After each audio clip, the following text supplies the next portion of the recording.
We are live on the tube, the Hop Edition podcast, back in the house. We're live. What up, people? What up, people, indeed. So, we are live, we are there, we are streaming, we are doing our thing, and I don't have any notes up because we don't have any notes for this episode. Me and Owen, we're going to free ball it like a Saturday night at 11 a.m. when we crawl into bed. We'll be rolling this one. Damn straight. Right then, so do we want to start Audacity, Owen? A rolling stone gathers no moss. Yeah, let's Why my balls aren't green. Well, should we see if anyone actually joins us? I don't think anyone's going to join us, to be fair. I think we're just going to do this one. 4 watching now. We got 4 already. Well, me and you, plus 2. I don't count. I don't have it open. I'm streaming it. Well, I'm one of them. Oh, okay. There's 3 others. That's fair enough. I'll post in here. Hello, people. Welcome.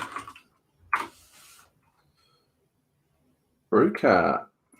Richie Brooks, as soon as he pops up on his phone, he clicks the view, doesn't he? He's got, well, this is unexpected. It's not unexpected. You knew it was coming, Brewcat. Did he? Of course he did. Did we actually tell anyone? No, we didn't. No. No. We just like to keep people on their toes. That's what it is. All okay, right. Owen, you ready on Audacity? I am. Okay, give me a 3, 2, 1, click. We are live. We're recording. We are live. You can do the intro on this one, mate. Off your trot. Keep a close eye on Audacity. Make sure it doesn't stop. I'm doing better than that, mate. I'm minimizing it. It's gone. Can't see it. Can't fuck with it if it's minimized. Fine. Cool. All right. Little bit of silence. All right. Good evening, ladies and gentlemen. Welcome back to the Hop Edition podcast. It's just a small gathering this evening. Chris and I in the house. We are absent Tricky and the Scottish one. Not too sure where they're at, but maybe they're doing dry January. I mean, I know one of them is.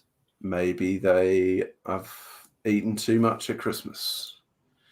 But it's our first podcast of 2022. Tonight, Chris and I are going to just be rambling through a kind of unstructured talk about what we're going to brew in 2022. And what we've got going on in 2022 as well. You think? Yeah, I think there's going to be a little bit about what we've got going on. Just to be clear, we've got no notes for this evening. Chris and I are just going to freestyle it. We do have a list of beers that we obviously want to brew, so we've got that far in terms of our organisation. So, we're just going to see where it goes. See what happens. I mean, I think that's the best way to do it, to be fair. Yeah. So, Chris, how are you? I'm good, mate. I'm good. I've got a trapped nerve in my right pec, which is hurting. Ooh. But I'll be all right. It's not on the left side, so I'm not dying. That's reassuring. Yeah, but on the right side, I've got a trapped nerve, mate. It's honestly, it's a little bit sore, but I'm sure 5 or 6 beers will take the edge off the pain. I'm sure it will. It might even alleviate. You might wake up tomorrow feeling like a new man. I mean, I hope I don't wake up tomorrow morning feeling a new man. But there we go. Well, you know how it is. What about the old one? Hey. It's all good. It's all good. So what is it like? One of those? Is it like where the muscle just constantly twitching? No, it's not. No, it's like when you move into a certain position, you can feel a nerve getting pinched, and it really, really, really hurts. Yeah. I should really stand up and wang my arm around like mad, which is how you get rid of it, because it loosens everything off, everything expands. But I can't do it in my shit because my fist will hit the roof, and I'll end up breaking my arm or something. So midway through the podcast, if you need to go outside and just wang your arm around, then that's the one, mate. Let me know. That's how we're going to do it. To be fair, when I go outside for a waz, that's when it'll happen. So you're going to go for a waz and a wang? A waz and a wang. Good. With a G, not with a K. Just to be clear, wang. It's a new word Chris has made up. That wang is not a new word I've made up. It's a Yorkshire word, is wang. Is it? Yeah, you wear your wangers. What's a wanger? Underpants. So why are you wanging your arm? I don't know, because to wang is to throw. Oh, okay. Double wang. That's the one. I'm telling you, it's complex up in Yorkshire. The I mean, complex you've English been. language. Oh, it's a completely different language. Well, I hope you have a good wang later. I'm sure I will enjoy my wang later. Good. Yeah. So what? Go on. No, crack on, mate. Go. All I was going to say is, what are you drinking, son? What are you drinking? Well, what are we drinking? What are we drinking? We happen to have synchronized and twinned it up tonight, don't we? We have. A very nice contribution from our friend Andy Clark. Yes. Over at Hoylake Brewery. Do you suppose that he's near Liverpool? Do you suppose he's near Hoylake? I mean, probably. I guess maybe he is. Great golf course. I don't know. I don't play golf. It's one of the Royal Open venues. They play the Hoylake. Open there. Hoylake, yeah. All right. I mean, I think it's Royal Lytham or Royal Liverpool. Royal Lytham St Anne's. I'm gonna Google it. You do that then. Hoylake Golf Course, which is Royal Liverpool. It's Royal Liverpool. Anyway, this is a home brewing podcast. Let's not talk about golf. To golf. There you go. There's just an interesting fact for everyone. Just a minor tangent, of which I guess there will be plenty. So this is a fruited Berliner Weisse from Andy Clark at Hoylake Brewery. Very kind. Sent, I think, the whole podcast gang one of these. It's a 4.1% ABV, and it's a fruited, so it'll be a sour. Berliner Weisse tends to be a low ABV sour, primarily along the lines of most hazy German beers. So it'll be typically a 50% Pilsner, 50% wheat split. In this case, he's added some acidulated malt and carapils. So following along with the, in respect to the acidulated malt, the Reinheitsgebot. Reinheitsgebot. Heitsgebot. I always get the end wrong. You do. And he's also, adding some carapils, so I guess that might help with the head retention, or with the body. Well, not much in the way of head retention, but I often find that's the case with sour beers. There's no head. There's no lacing. What do you think the science is behind the lack of head with sour beers? Is it a pH? I would simply put it as the hydrogen ions and the hydroxide ions. Well, no, there's more hydrogen ions, isn't there?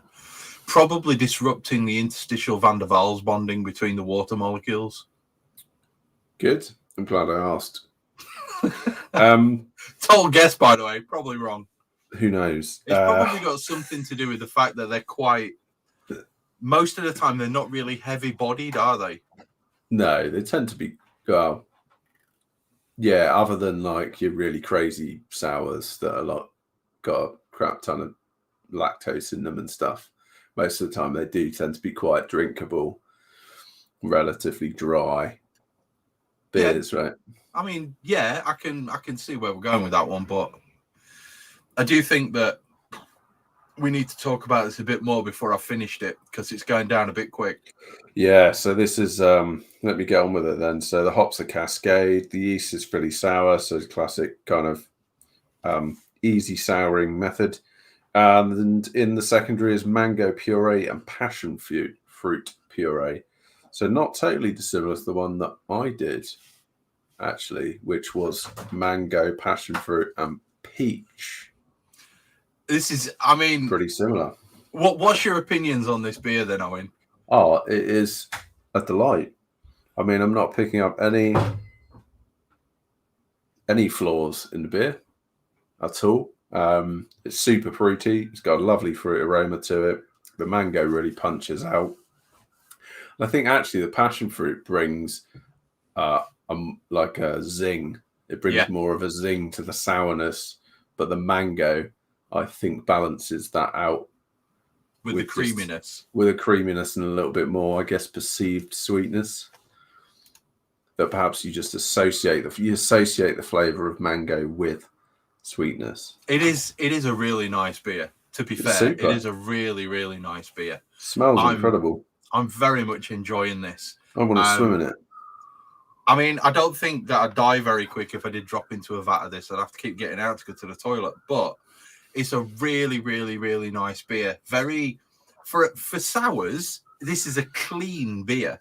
There's not a lot of complexity to it. It's simply a bit of malt. So I am picking up a little bit of that Pilsner biscuity kind of bready, biscuity malt. I'm getting a lot of the fruit, but I'm not really getting anything else. I'm getting a touch of sweetness from the carapils, just a touch. Yeah. There's not a great deal there. The yeast is just bringing the sour. And I have to say that the fruit purees are sitting front and center. And then the sourness is kind of the afterwash as it goes down your throat. I'm getting more of the sourness on the back of my tongue than I am on the forefront. So it's not stupidly sour. It's just giving you a nice, rounded, balanced, really very pleasurable sour beer. Yeah, it gives that. It's like coats the back of your mouth and the back of your tongue with that sort of sourness, right? But I think, I guess this style of beer tends to be super drinkable, like really smashable, very refreshing. But I think probably my only criticism, which is not of Andy's beer and his brewing, but I guess of the style, is that it can just be a little bit one-dimensional, a bit like there's not much. That's the wrong way to put it. I don't think there's much complexity. No, I know what you're saying. I know what you're saying. But actually, that's not what the beer and the style aims to achieve. But it's brewed really well, and it's I guess drinking it like on a dark, wet, windy January evening is probably not ideal. No. There's this on like in your garden, sat in a chair in the sunshine would be absolutely glorious. You know where I envisage this beer, and I'm gonna explain the scenario to kind of feel free if you're listening to this podcast, right? Unless you're driving, don't do this if you're driving, okay? But just close your eyes, listen to what I'm saying, and you can kind of imagine where I'm thinking about drinking this beer. So it's a summer's day, mid 20 degrees outside, lovely warm wind. You sat on the patio at the back of your house. You've got brisket on the smoker. You've got your feet up. Your kids are playing at the bottom of the garden. The wind's gently ruffling your hair, if you've got any, unlike me, I haven't. And you're drinking it because it's so unbelievably refreshing. And I've said this before many, many times, okay? This beer leaves my mouth feeling wet. And I like that sensation. I like to know I've had a drink after I've had a drink. It's not drying. It's not cloying. It's clean, and it leaves you wanting more. It's a real session banger is what this beer is. Yeah, no, well said. Absolutely. I think you could do some serious damage to that in the scenario, the beautiful scenario that you just depicted for us there, Chris. I mean, I'm an eloquent, motherfucker. Yeah, it was beautiful. Cheers, man. It was beautiful. Especially the brisket part. I really enjoyed that. Just the waft of a cooking brisket in the background. I mean, I don't think this would work too well with ribs. I think this needs the meatiness of a brisket or some Jacob's Ladder, short ribs, something like it needs some beef. I don't think this is quite, to be fair, this isn't going to go with tofu. Okay. So if you're a vegetarian, I'm sorry, I'm not including you in my depiction. Okay. But if you're down and dirty with some beefy barbecue, this is the beer for you. And, vegans and vegetarians are welcome at the podcast. They're more than welcome. I ate vegan yesterday. Pescatarians as well. Bibimbap, yes. Bibimbap. Except I didn't have an egg, so mine was vegan. Very nice. Very nice. So, how are we going to start this thing, Chris? We've talked about what we're drinking. Well, I think we should probably break into what we're brewing. What we're going to brew. So 2022. Brew. Yeah. So I don't know. Is there any particularly new styles of beer for you that you are thinking about brewing? Well, it's funny you should mention new styles of beer that I'm planning on brewing, because I am planning on busting out one of these. I'm planning on busting out a fruited sour. Oh, nice. So I have the recipe, I have the yeast. The only thing I don't have is the fruit puree. Yeah. Now, I'm going to go down the route of brewing a cherry sour. Nice. Okay. I've got the recipe, and based on what I'm seeing on the front of Andy Clark's bottle, the only thing I'm not putting into mine is acidulated malt, because I don't live in Germany and I don't have to abide by the Reinheitsgebot. So I'm just going to use acid. Okay. I'm going to add a small amount of dextrose, probably about 400 grams. I want a pH of between 3.1 and 3.2. Oh, you're going to use Philly sour? I'm going to use the Philly sour yeast. I'm going to use Pilsner. I'm going to use Carapils, and I'm going to use wheat. Hops, I'm going with straightforward Hersbrucker. Okay. Because I just think that spicy note will work well with the cherry and with the sour. Yeah. And I'm going to use Morello cherry puree, and I'm going to ferment that one out, and I'm going to see where that one goes. So that is the first new one for me. I'm going straight in for a fruited sour, and weirdly enough, mine's going to be 3.8% because I figured keep it under 4. Yeah. I think Berliner Weisse normally is about 3.5, 3.6 to 4. Yeah, tends to be quite low. I had thought about it's a child's beer. It's driver's lager, isn't it? I had thought about it's a driving beer. Yeah, I had thought about doing a full-blown kettle sour, but given the results that some people have produced, namely you, Graham, and a couple of other people who sent me sour beers, given the results that you guys have sent me, I genuinely think I don't have to do a kettle sour. I really don't think it's worth the effort now we've got Philly sour. I just don't think in fact, I would argue that perhaps Philly sour, it's been a game changer. You can argue that actually you probably have more control over kind of the pH of the beer if you're using the yeast, rather than, because you can influence things like adding dextrose. You can influence like when you add the fruit. Because if you add the fruit earlier, you get a further drop in pH. If you add it later, it tends to not add quite so much sourness. Yeah, it's one of those beers where I genuinely think having a yeast which is a Saccharomyces strain, which produces souring, it produces the acid that you want to sour the beer. I don't think really that going straight in with a kettle sour is the right thing for me to do, given I really don't want to have to throw away an all-rounder. Well, the thing is with kettle souring, you shouldn't have to. It won't affect your FV. Okay.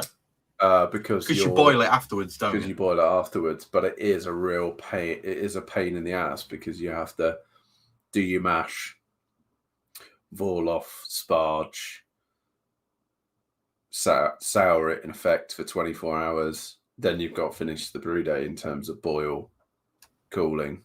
And if I can't normally get 4 hours to do a brew day, I'm not going to get 2 days, am I? No, well, the advantage is it's shorter, so you're actually doing like maybe 2 hours and then another 2 hours.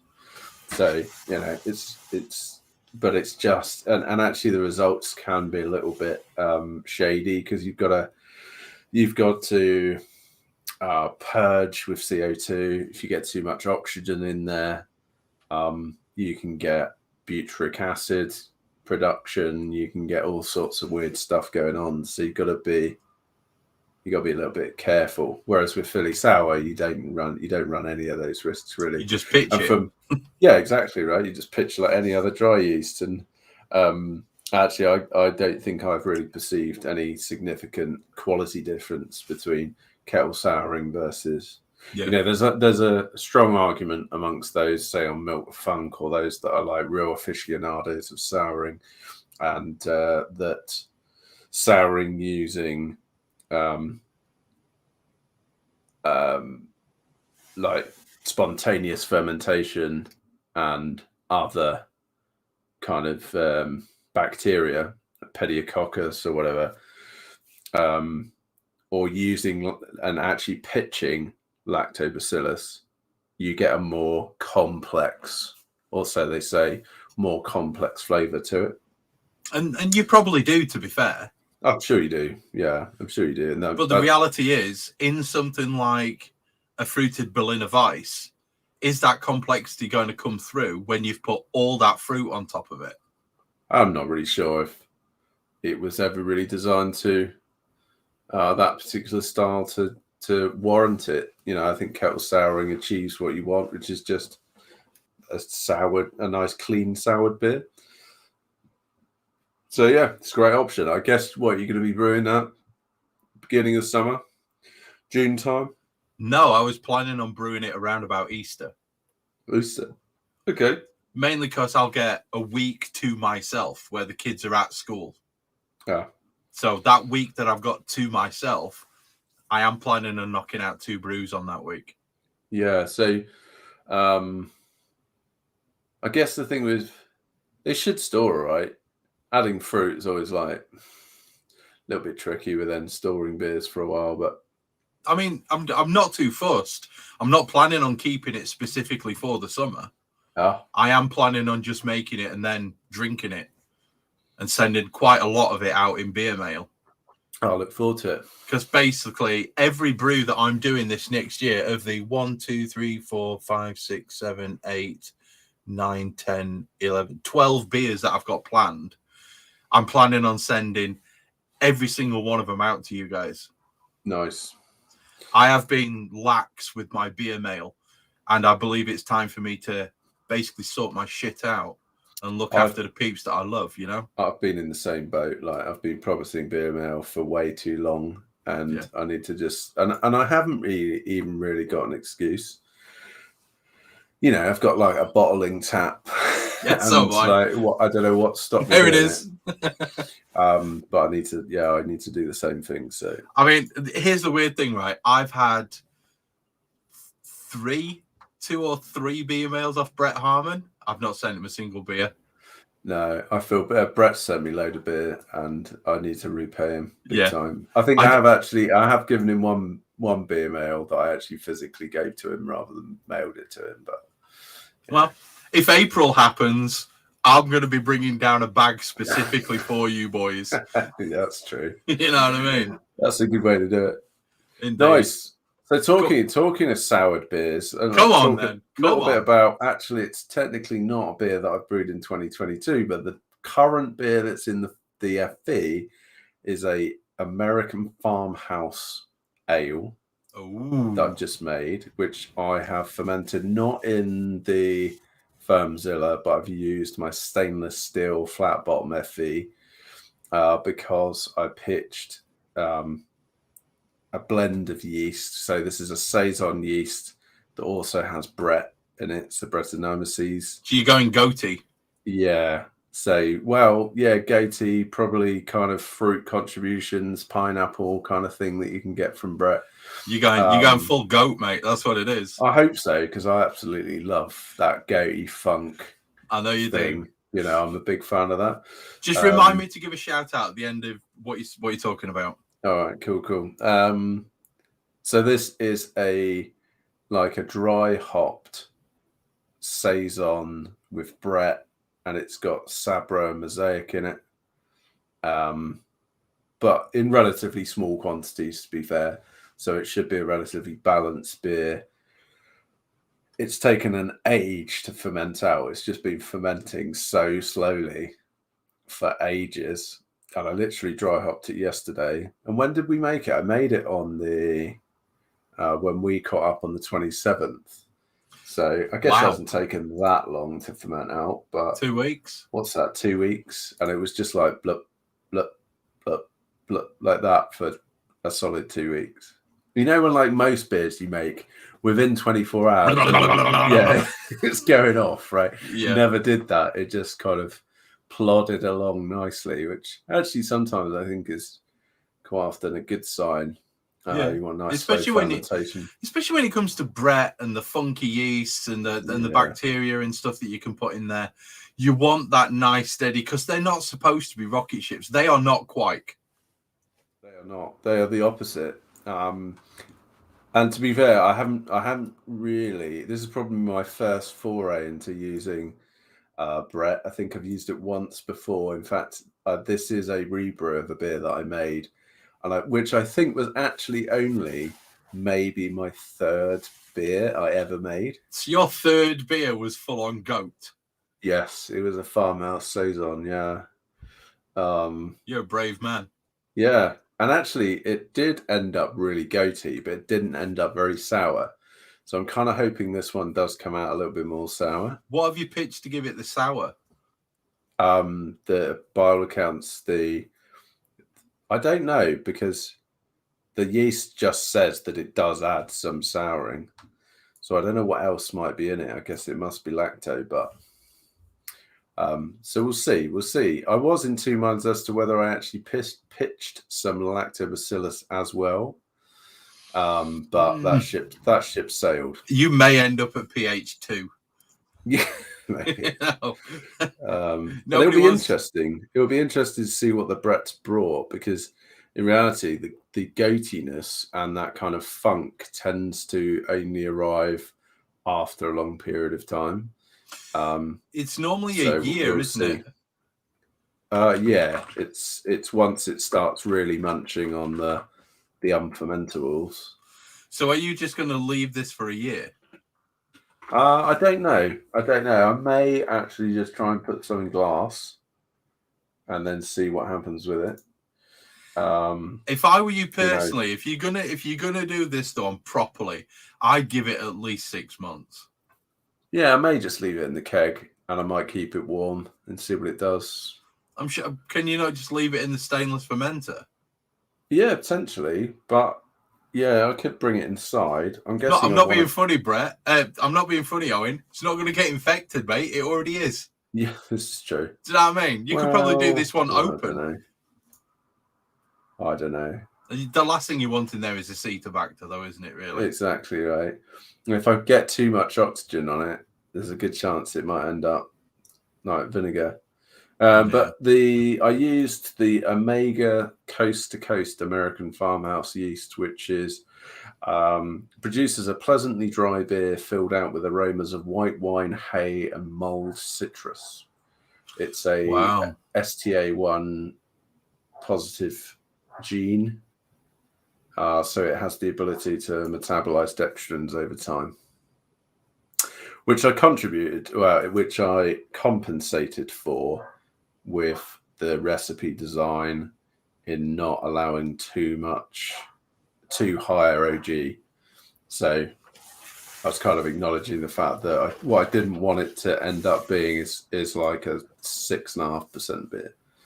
Yeah, you don't want that. So there you go. Anyway, that's me talking about a beer that I'm not actually going to brew in 2022, but I am going to drink in 2022. It isn't going to finish until August. Have you got any other sour beers / I do have an option to produce just a straightforward, unfruited sour based upon a German Pilsner. So essentially, I'm just going to take a German Pilsner recipe that I've got, and instead of fermenting it out with a German Pilsner yeast, I'm going to ferment it out with basically Philly sour. Okay, that could be quite interesting. Just to go for the straightforward, essentially, fruited one versus unfruited one. You're going to sort of have like, you going floor malted? Of course. Bohemian? Of course. It could be quite interesting, that. Even though, and I have this on fairly good authority, the price of that's going to hit 70 quid a sack soon. Wow. Yeah. Ouchies. Which is a bit much, really. But I've already got 50 kilos of it, so I'm not too fussed. We're all going to be producing very low ABV. 2.2% beers. We're going to be like, we're going to be decoction mashing for a 2% Pilsner because we can't afford to spend 70 quid on a 25 kilo sack of grain. That's basically where we're going to end up. Absolutely. Nice. But that's kind of the only two sours I've got planned at the moment. I don't really have any others planned. So, nice. Well, I've got along similar lines. Okay. Well, you keep talking. I need a beer. I'm going to brew. In fact, I've entered a competition, which is the Lager Than Life competition, which is due up in March, which, as you can guess, is a lager competition. I can't remember the details and who's running it. But I haven't brewed this beer yet, but I have entered a Munich Helles. So this is a BJCP competition. So it's effectively brewing against the styles. So it's all about how close can you get to the precise description of the style. And I'm going to go for a Munich Helles, which I've never done before. So yeah, that'll be quite interesting. Try and fantastic beer style. Play around with that. Highly underrated, that beer style. Yeah. So I've got the old floor malted Bohemian Pilsner, and I've got a recipe. I don't know whether I've got the yeast that I will need, but other than that, I'm pretty sure I'll get everything else. Oh, what's this? Morgan Daggans. Can you read what it says? No. It says, with ridiculous amounts of raspberries, blueberries, strawberries, and blackcurrant, a sour candy Weisse beer. Oh, wow. And it is... sour candy Weisse beer. Yeah, I've got to give this one a go. I'm just going to do a quick shout out, okay?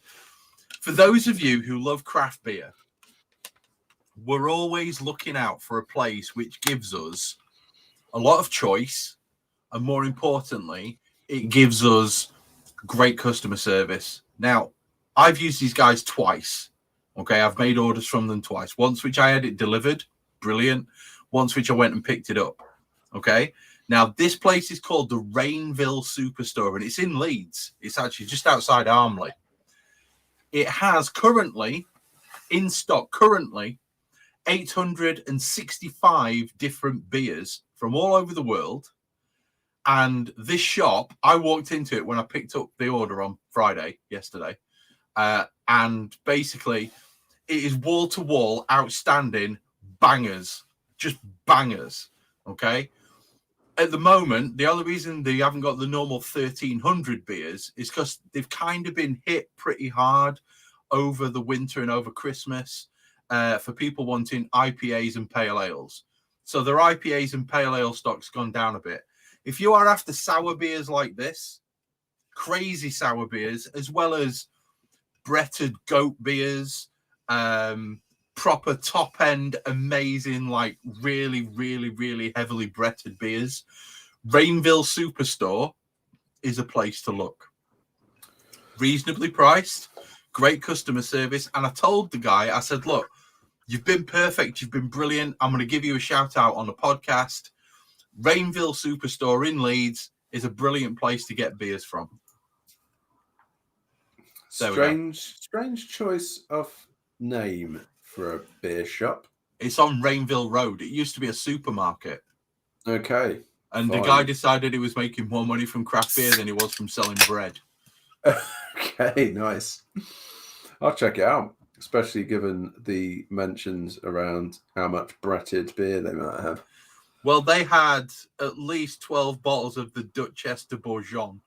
Oh, I love that beer. I know you do. You have a real hard on for it, don't you? I do. I've got a bottle in the fridge, which I am doing my very best not to touch, along with my bottle of Orval, which I'm intending to age. Oh wow! So what's it? This is like probably going to be a bit of a sort of soured milkshake type thing. Maybe? No, this literally is a fruited Berliner Weisse. It's Bill just described got as candy. Yeah, sweet. So sweetened. All right. That's my terrible pour, by the way. That's not over carbonation. Yeah, that is awful. It looks quite hazy. It looks more than hazy. It looks murky, opaque. Is it sour? It hurts here. I remember when we went to the London Craft Beer Festival, one of the first beers you had was a sour, and you just took a sip, and I remember the look on your face was like... Yeah, it was a bit much. It was a bit... That is lovely.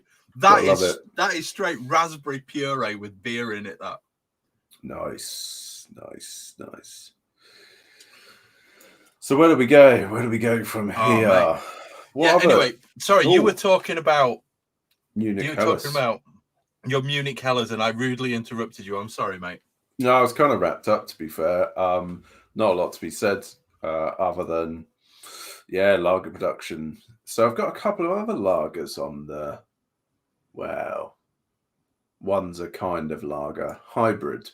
The Kolsch. I've never made a Kolsch. A Kolsch is a great... I will warn you right now, mate, it will not last long. I have made an alt beer. You have? Which is obviously similar. It's not. Well, when I say similar, it's also a hybrid beer. Yeah, it's a similar yeast. So I'm keen to make a Kolsch. I've also got a Vienna lager on my list. Have you ever made a Vienna lager? Have I ever made a Vienna lager? I've probably only made about 30 of them, yeah. No, all right. It is, without doubt, my favourite malt in the entire world, Vienna malt. And the flavour profile from a Vienna lager is, without doubt, probably one of my favourite flavour profiles of any beer ever. They're stunning. And they react really well to being noble hopped as much as they react well to being New World Antipodean American hopped. Really? Yeah, they work really well. The only difficulty you're going to have is with your yeast choice, because your yeast choice is key. Yeah, because I guess that's probably one of the key bits that differentiates it from, say, a Märzen, right? Yes, because a Märzen predominantly the base malt is Vienna. So yeah, I don't know why I've got that on the list. I just haven't made one. I quite fancy making one. And I've also got, along the German line, the lineage, is the Munich Dunkel. I've not made a Dunkel for so long. I'd like to make one. I know Tricky made one. Dunkel Festa.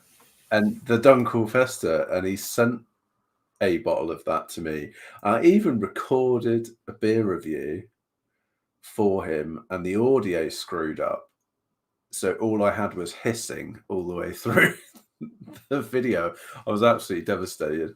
But I remember it being really good. It was obviously banana, but like toffeed banana. They're amazing. It was awesome. It tastes almost like bananas and caramel. Nice. They're really, really good. They're a very, very nice style. They're in my top 10 for sure. Yeah, so I need to rectify this. I know I don't have a good track record with German beers. Well, not so much German beers. German beers that involve a Hefeweizen yeast. This is true. So maybe the Munich Dunkel is my, way in. Might be your Superman rather than your kryptonite. I hope so. I hope so. 3 doors down, by the way. 3 doors down? 3 doors down, kryptonite. All right, I'm with you. Yeah. You got me. You're feeling me, man. You're feeling me. I got you. Yeah.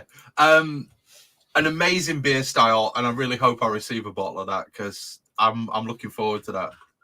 Really looking forward. In fact, I'm looking forward to both of those, the Dunkel and the Vienna.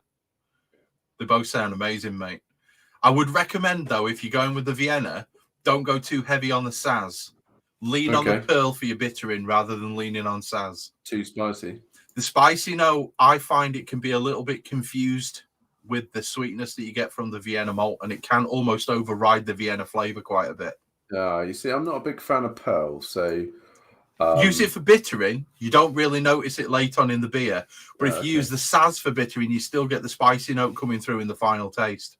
Nice. Good advice. Thank you. Yeah. So what have you got on your next on your list?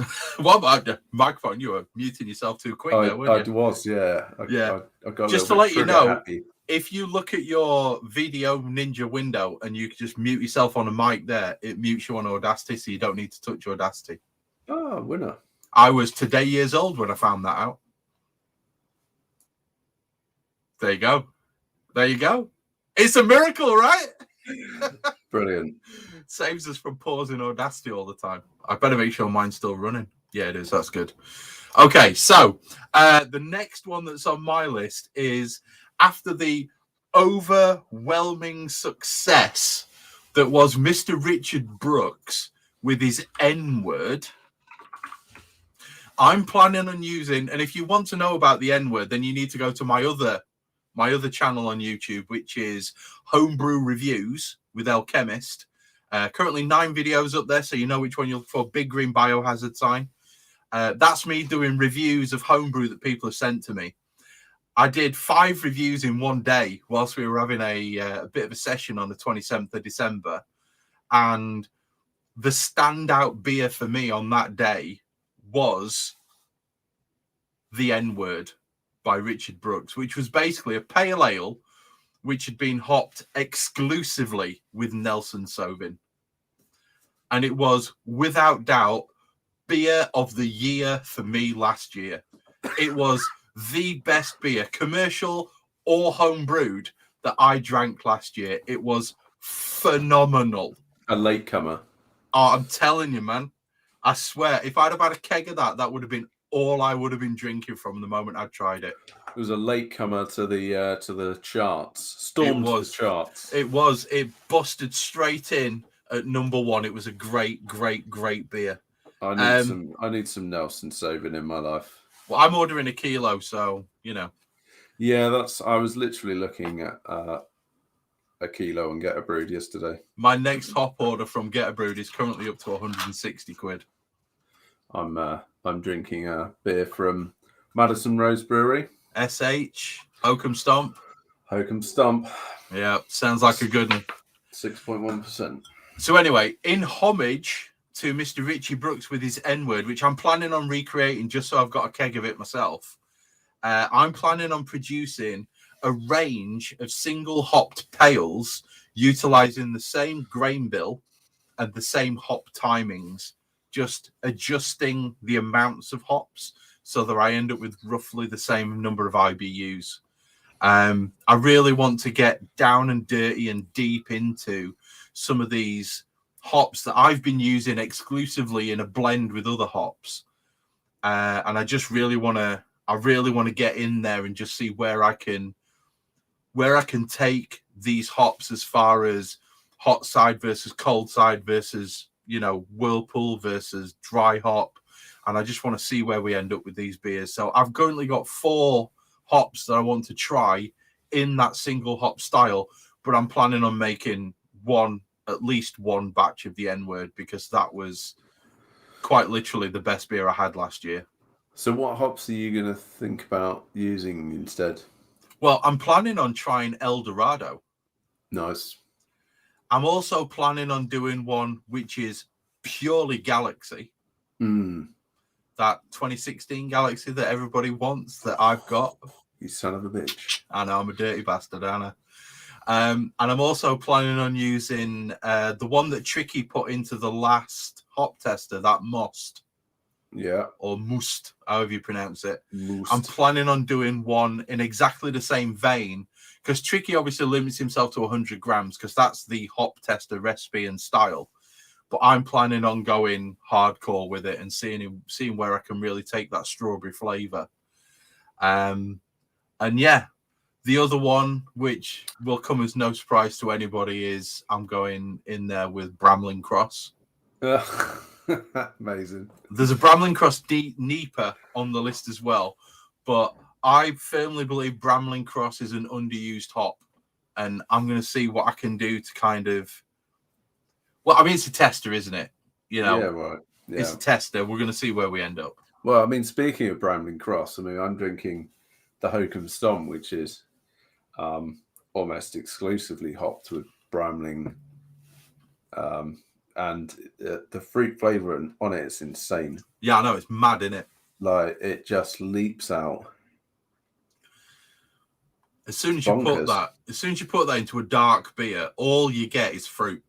It's crazy, isn't it? I wonder if you will get the same out of a lighter, paler beer.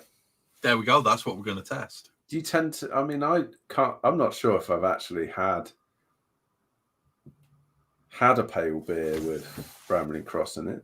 I've had one, but I made it myself, and it was way back in the early years of my brewing. So, actually, saying that, I did Persistently Bitter with Bramling Cross. Mm. I'm pretty sure I did, but that was that's technically not really a pale beer, though, is it? It's a bit more of like an amber beer, really, isn't it? It's a bitter. It's an amber bitter. Mm. Quite literally with the grain bill.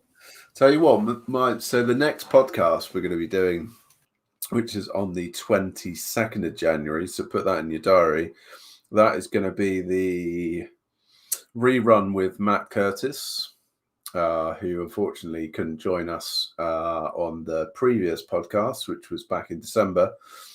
Was it December? It was a while ago now, right?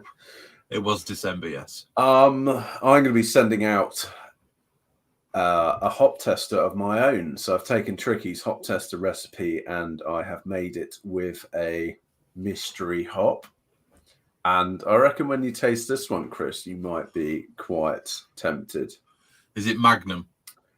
It's Magnum. I've made an all Magnum hop tester. Sounds outstanding, man. It's going to be incredible. Yeah, I've got a kilo of that if you want any. I've already put a kilo in. 970 gram dry hop. That's right. Yeah, I only got 4 bottles out of the fee. Wow, so you had to squeeze them out as well, I did, yeah. It's going to be really green for a while, guys. Sorry. For a while. Yeah, for a while. I'd probably leave it maybe, a year. While. Yeah. Yeah. Yeah, so that would be quite interesting. So I'm surprised you didn't say Azaka on that list, because I thought you were a bit of a hard-on for... It's in the FV. Is it? Okay, yeah. So I thought maybe you'd be going like N-word with the A word. Azaka. The A word. I'm gonna say, let me see if I can pop this up, because I should be able to do this utilizing the things that I've already got set up on the what do you call it here? So display capture. There you go. You can see it now in the bottom corner on YouTube if you have a look. That's the recipe for the A word that I went with.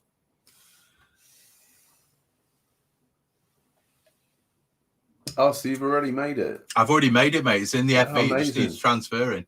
No, I knew that you were banging on about doing it with Azaka. So yeah.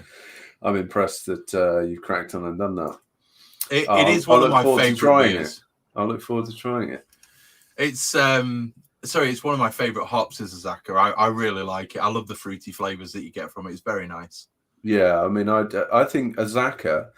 Have you had Conflux from Unity? Yes, I had it in Tapped. I'm pretty sure that's Columbus and Azaka, and that's a great combination. I think Columbus has a lot more places in later in the boil than just the humble bittering that it normally gets resigned to. CTZ, I firmly believe, is a hop that's on its way back. I also, whilst we're talking about this whole N-word, A-word, single hop thing, is once I get to the end of my N-word, single hop, A-word, all the other hops I'm going, BC word, whatever you want to call them, I'm actually going to do a beer which is Nelson and Azaka. Because Nelson's a stunner. Hot side, cold side is so unbelievably different. And I'm going to mix up the Nelson on the hot side with some Azaka late in the boil. So it's actually boiled, not just whirlpooled, with a Nelson and Azaka whirlpool and then a Nelson and Azaka dry hop and see where we end up with that. That sounds like a winning combo. It's that Nelson platform. Do you know what I mean? It's that. Yeah. It's that Antipodean lime base with the fruit over the top. That's what I'm aiming for. Yeah, I can't wait. Like Nelson brings so much more than just the lime thing, though, doesn't it? It really does. It's a real splendid hop, and I guess actually you might argue that like Nelson's probably surpassed Galaxy these days. It definitely has. Galaxy's not been the same since 2016. No, it hasn't, and it was in such short supply, and it's just not quite as good as it used to be. And you still see it in some beers, but I'm probably seeing a lot more beers with Nelson in them than I am with Galaxy. Nelson's far easier to cultivate, though, from what I understand. Oh, okay. So speaking of Nelson, so I think we touched on this on one of the previous podcasts. Is I'd really like to, and it's not on my list, but I'd really like to try and figure out a recipe for the Verdant unconventional tactics. That's the black and white one that I forced down your throat at the beer festival, isn't it?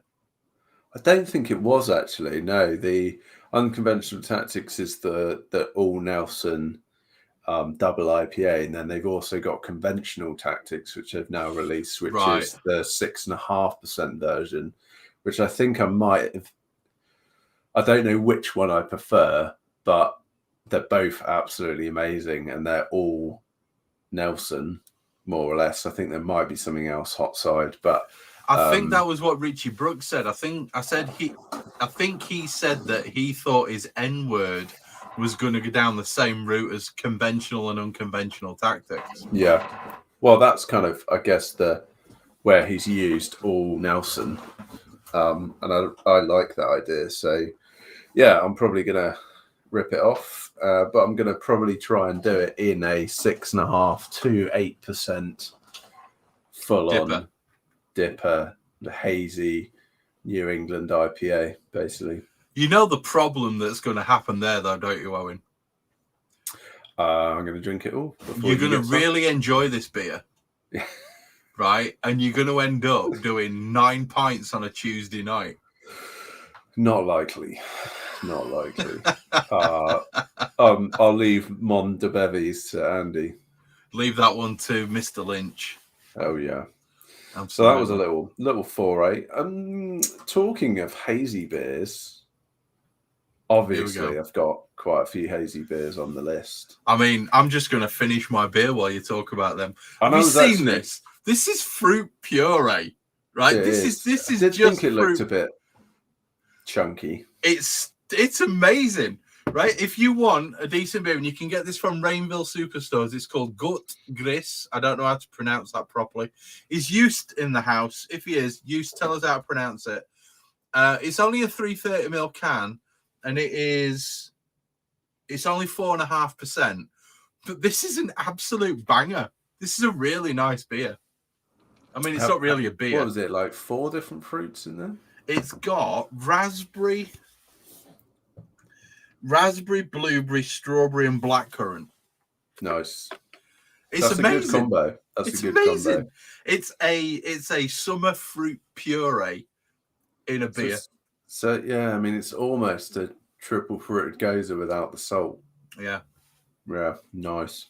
Very nice beer. Talking of Columbus and Azaka, I have actually got, the hazy pale ale recipe that I came up with, and if you're a subscriber or watcher of my YouTube channel, I did a video on this. So I was trying to perfect a sub 4% hazy pale ale. And I'm thinking about doing a Columbus and a Zaka version with London Ale 3. So that's on the list to do. I really want to do a New England IPA, but use the funky pineapple yeast from WHC. I'm pretty sure I've used that.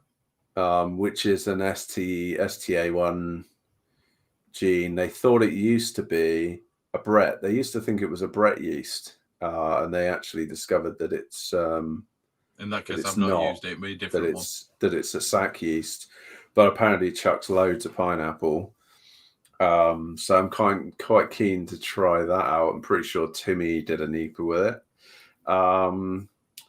What else have I got? I want to do a dipper. I've already talked about that. It might be that conventional tactics. But that said, I've been getting really into my West Coast beers recently. Yeah, you've been banging on about Westies for a while, haven't you? Yeah, I had quite a few in like the advent calendar that I bought, which was the Craft Metropolis one. Yours for the low price. For the low price of 1.5 ton, but it was full of absolute bangers, like big imperial stouts, double IPAs, loads of really interesting beers. But I had quite a few West Coast beers in there, and I just really enjoyed them. And so I'm pretty keen to do a West Coast IPA. Whether that's a double IPA, I don't know, but I am definitely going to brew a recipe that is in this book. Oh, I'm sorry if I got really loud then. Ewan Ferguson's Craft Beer book. Don't have that one. Is which I bought a little while ago, and I've not made any recipes from. But it's got Brewdog, Brooklyn, McKellar, Anchor, Evil Twin, Beavertown, Colonel. All right, those names, other than a few, probably make it sound a bit shit. But there is a beer in here which is called Union Jack, which is from Firestone Walker, which is a 7.5% West Coast IPA. Which is Cascade, Centennial, Amarillo, and Simcoe in the dry hop, made with WLP 13, which is London Ale, which I thought was quite interesting. But if you want to like see the picture of it, nice crystal clear, big West Coast IPA, like I am bang on for making that. In fact, I'm going to make that very soon. I have to say that to disappoint you slightly, there are absolutely no IPAs aside from the Southern Bramling Cross NEPA on my list at all. That's where you and I differ, Chris. It is. Because I reckon at least half of the beers on my list are probably IPAs. Well, the next beer on my list, glossing over the Bramling Cross NEPA, which I've kind of already talked about, is the second place beer from last year for me by our own bald-headed schmuck, Luke Stevens. I'm going to be making the Southern Jesse, which for those of you who've never made the Southern Jesse or never tasted the Southern Jesse, you need to speak to Luke Stevens. He's in the chat right now. Send him a message. Tell him to get his bald head in gear and that overly coiffured beard that he has. Post a link to his brew father for Southern Jesse, which is a Pilsner hopped entirely with East Kent Goldings. Who would have thought that would work? Absolute winner. And I would point out though, I think that beer justifies floor malted Bohemian Pilsner. Oh yes, you need some good Pilsner malt to go with that beer. Very good Pilsner malt. Absolute banger, like banger, really crisp, clean, wonderful flavor, almost fruity, but Definitely at the same fruity. At the same time, it's definitely got that spice that you get from EKG, and that it's definitely got that floral nature as well. It works so spicy, well. floral, fruity bouquet. It's a stunner. It's the first time I've used the word bouquet on the podcast. I'm going to refrain to never use it again.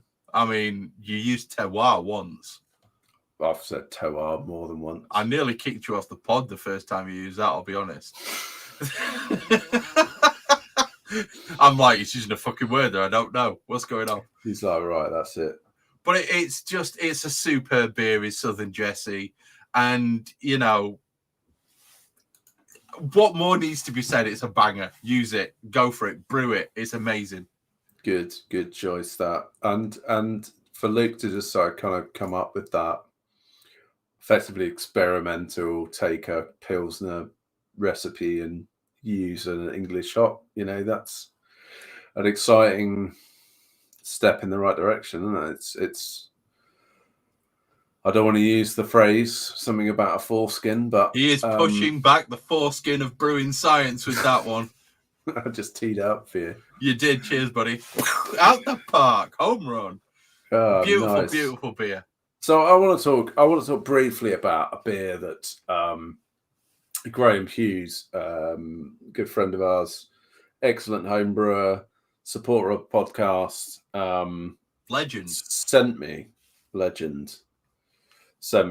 not so long ago, which was his Cali Common, and I was absolutely blown away with that. That was one of my beers of the year, I think. And in fact, I've got another one of Graham's beers on my list to brew. So I don't know whether he sent you one of these, which was the Baltic Porter.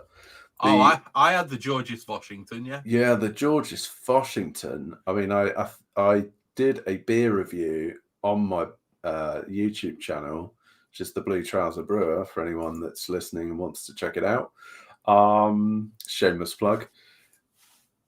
There's a beer review in there, and that beer was out of this world. I mean, it was uber complex. It was a big beer, big dark Baltic Porter, but it was it was insane. So nice. It was a very, very good beer. I had a bottle of that. It was amazing. And crafted beautifully by Graham. Oh, yeah.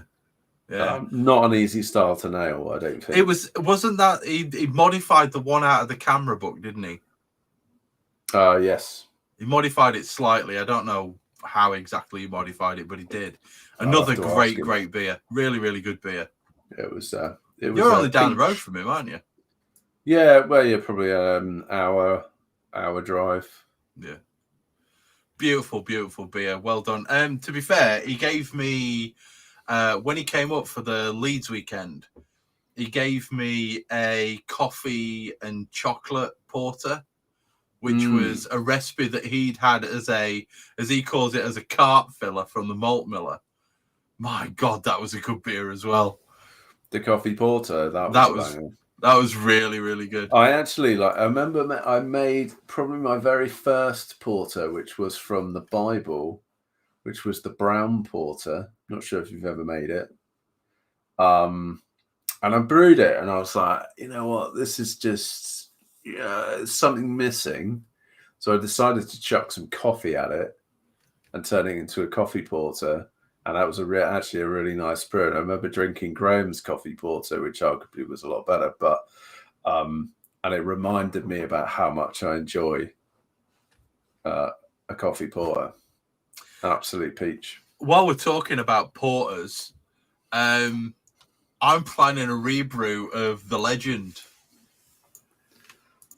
What's the Legend? The only brew I've ever made that I have been, of my own beers, that I have been utterly astounded with the way that it came out. Yeah. And that was the rum and banana porter. Yes. That is going to happen again. It's definitely going to happen again. Now that I don't have to put it in my freezer to get the bananas to drop to the bottom to be able to siphon off the top, and I can just literally cold crash it to 0.5 degree and just, use the what do you call it, the all-rounder to basically to get the beer off. I'm planning on remaking the rum and banana porter because that was a beer that absolutely scared me when I tried it, because I'm like, how is this so good? How is this beer so bloody good? And it worked. Rum and banana in a porter base, hints of coffee, sweet banana, lovely warming rum, great beer in a good. And I think the porter base for that was one that I got out of How to Brew. All right, yeah. By, is it Graham Hughes, Gary Hughes, somebody Hughes? No, it's Palmer, isn't it? Is it John Palmer? Whichever John one Palmer, it is. isn't it? House Brew. Whichever one it was the porter base out of there, and I just decided to throw some rum and some banana at it, and that worked really well as well. So that's another one that's on my list to be redone. So yeah, winner, chicken dinner. Again, it'll be going out in beer mail. So if you wanna get down and dirty with the beer mail, then you just have to let me know, basically. Wow, I mean, that's an open invitation. There's 12. In fact, there's 9 people currently listening, so I'm fine with that.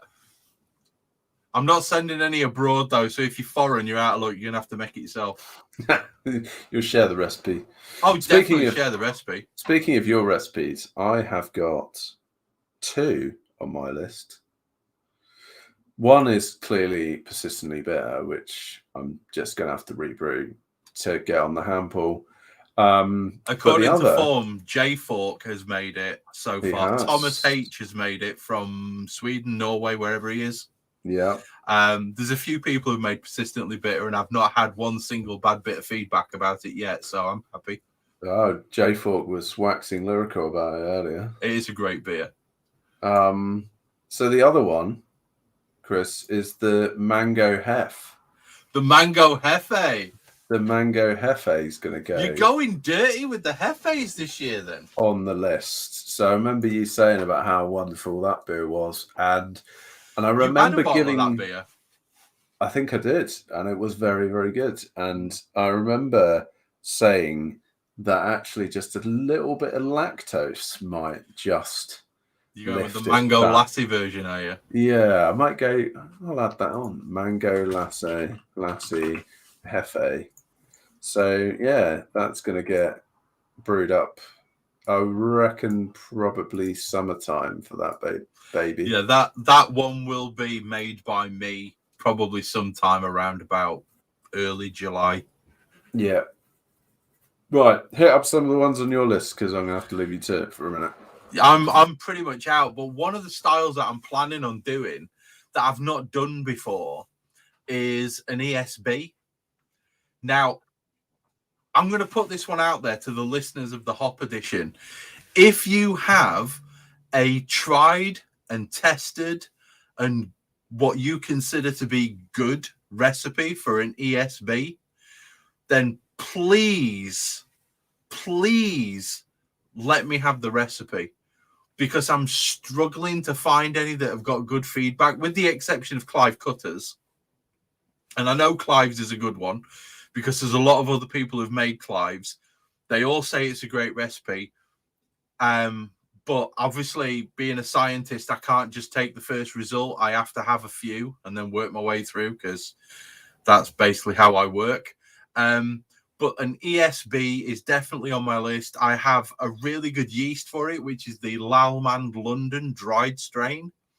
I want to try that. I want to see where that ends up. But really, if you've got a recipe for an ESB, share it with me. I'm still in the planning phase of that one. It'll probably be done later on in the year. So end of September, early October time, I'm planning on doing that one. But if I can get an ESB in a keg, I'm going to be very happy with that. Owen's back. I'm back. What were you just talking about?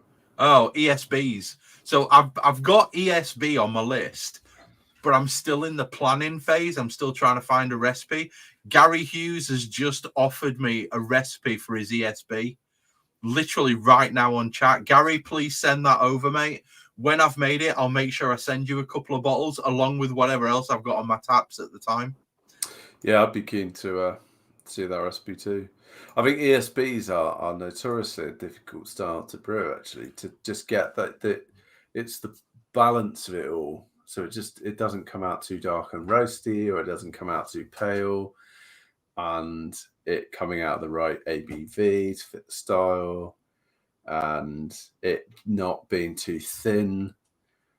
You know, you realize actually that a lot of people don't brew the classic traditional English styles, right? When you get into home brewing, it tends to be like big most people go big and hoppy, or big and dark, or, you know, in your case, German, you know, whatever.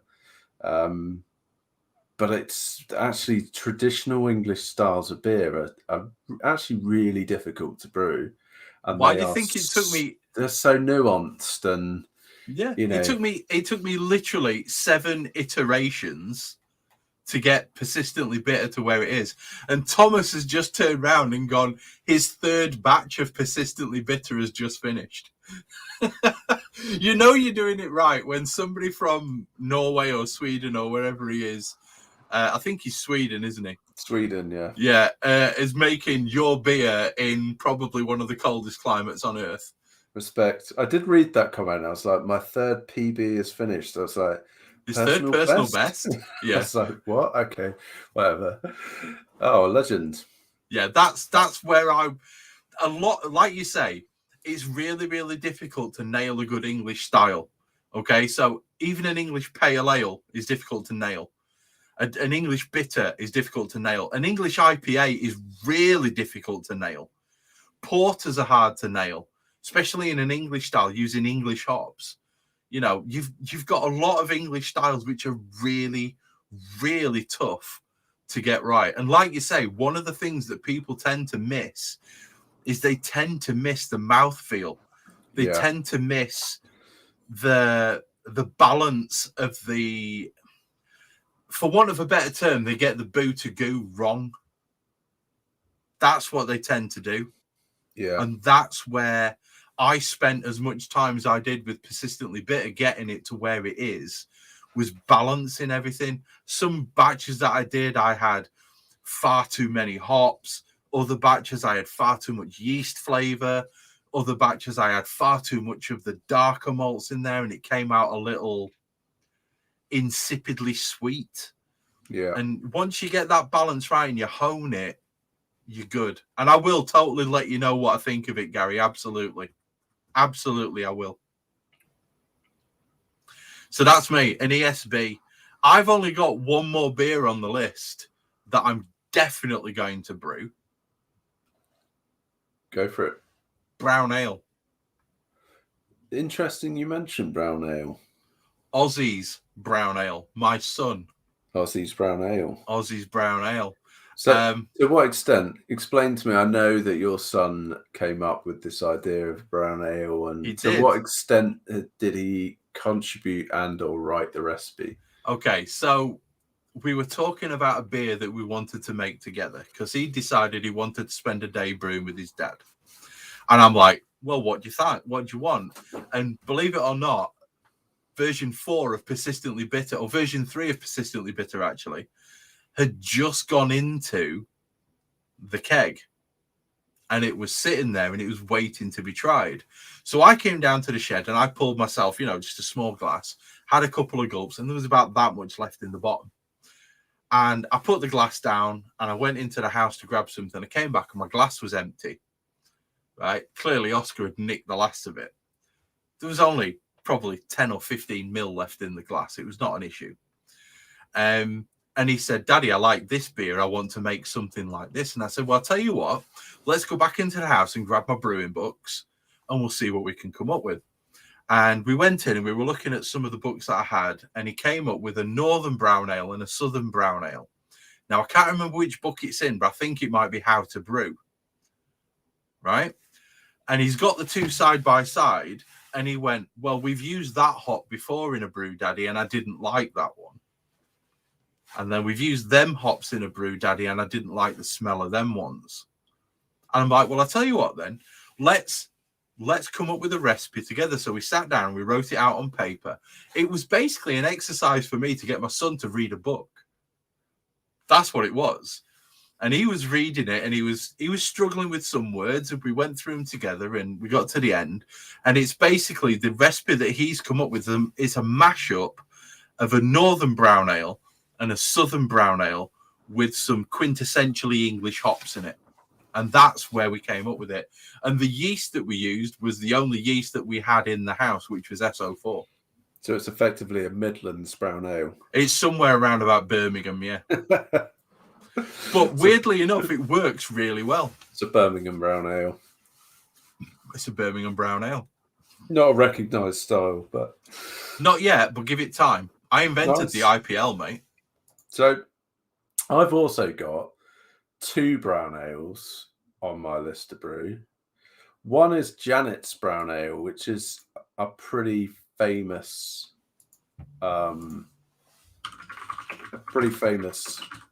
homebrew recipe. Is Janet a good brewer? No, it was just named Janet's brown ale. It won quite a lot of awards. It's an American brown ale made by Mike Tasty McDowell, who I think died last year or the year before. And it's quite a big brown ale, so it comes in at somewhere between 6.5% and 7.5%. So just quite fancy just brewing that.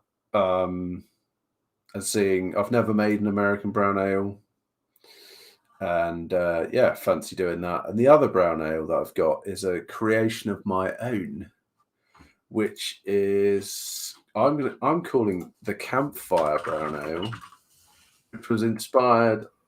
There was a guy that I know from work that brews. He came up with a similar-ish kind of idea that inspired me to kind of think about this recipe. And what I'm kind of going for is... Please tell me it's not marshmallows.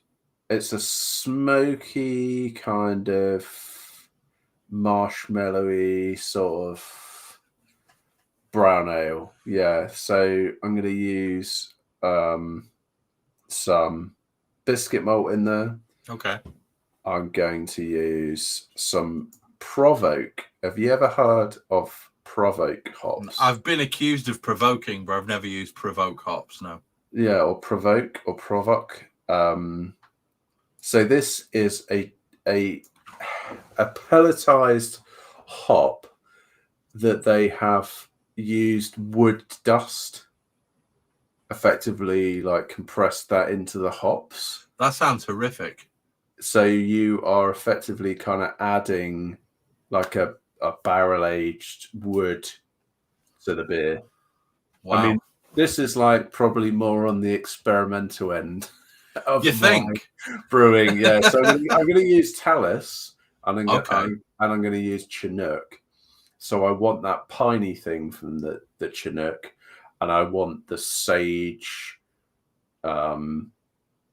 herbaceous character of the Talus. Neither of which are going to be particularly big.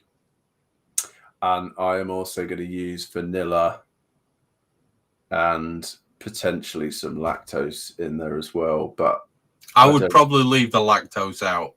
I don't know. I think, maybe it's just going to take it too far. It's going to be Santa Goes Down Under, is what it is. If you put too much in there, sometimes less is more. That's all I'm saying. I think you're right. I mean, I revisited this recipe a little while ago, and I scaled it back. Was it originally 14%? No. Like not ABV wise, but I had like quite a few more other malts because currently it's got 1, 2, 3, 4, 5, 6 malts in it. Right. But one of which is just a smoked malt. But otherwise, it's a relatively straightforward brown ale recipe, which is Golden Promise, brown malt, biscuit malt, dark crystal, and chocolate malt. Right, okay. And then I'm going to ferment it out with just a English ale yeast. Have you read Gary's comment? I haven't, no. He's a professional floor sander, and he says it sounds horrific to have wood dust compressed into your hops.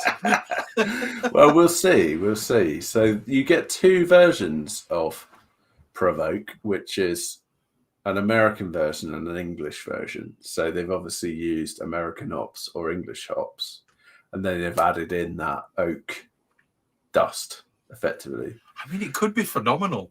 I mean, they came out a few years ago. These Provoke hops. Didn't really hear a huge amount about them. I wonder why. The idea was that it would add this sort of, I guess, barrel-aged type thing. I'm just going to remind you of your last experiment in barrel aging. Okay, well, but it was a good experiment. I learned something from it. It was outstanding if you left it for a year. Yeah, so it was a phenomenal beer. Don't leave a beer on wood for 18 months. Yes. Yeah. No, I have to say that a lot of your beers have really got me licking my lips, mate. I have to say, some of them sound absolutely phenomenal. You might get to try some of them. The only other beer oh, for God's sake, you rancid little pissant. I'm guessing that's Report. I'm guessing Audacity just stopped. No, some Ruskies just popped up and posted a link to a porn website. Fuck's sake. On the chat. I swear to God, these people have absolutely no manners whatsoever.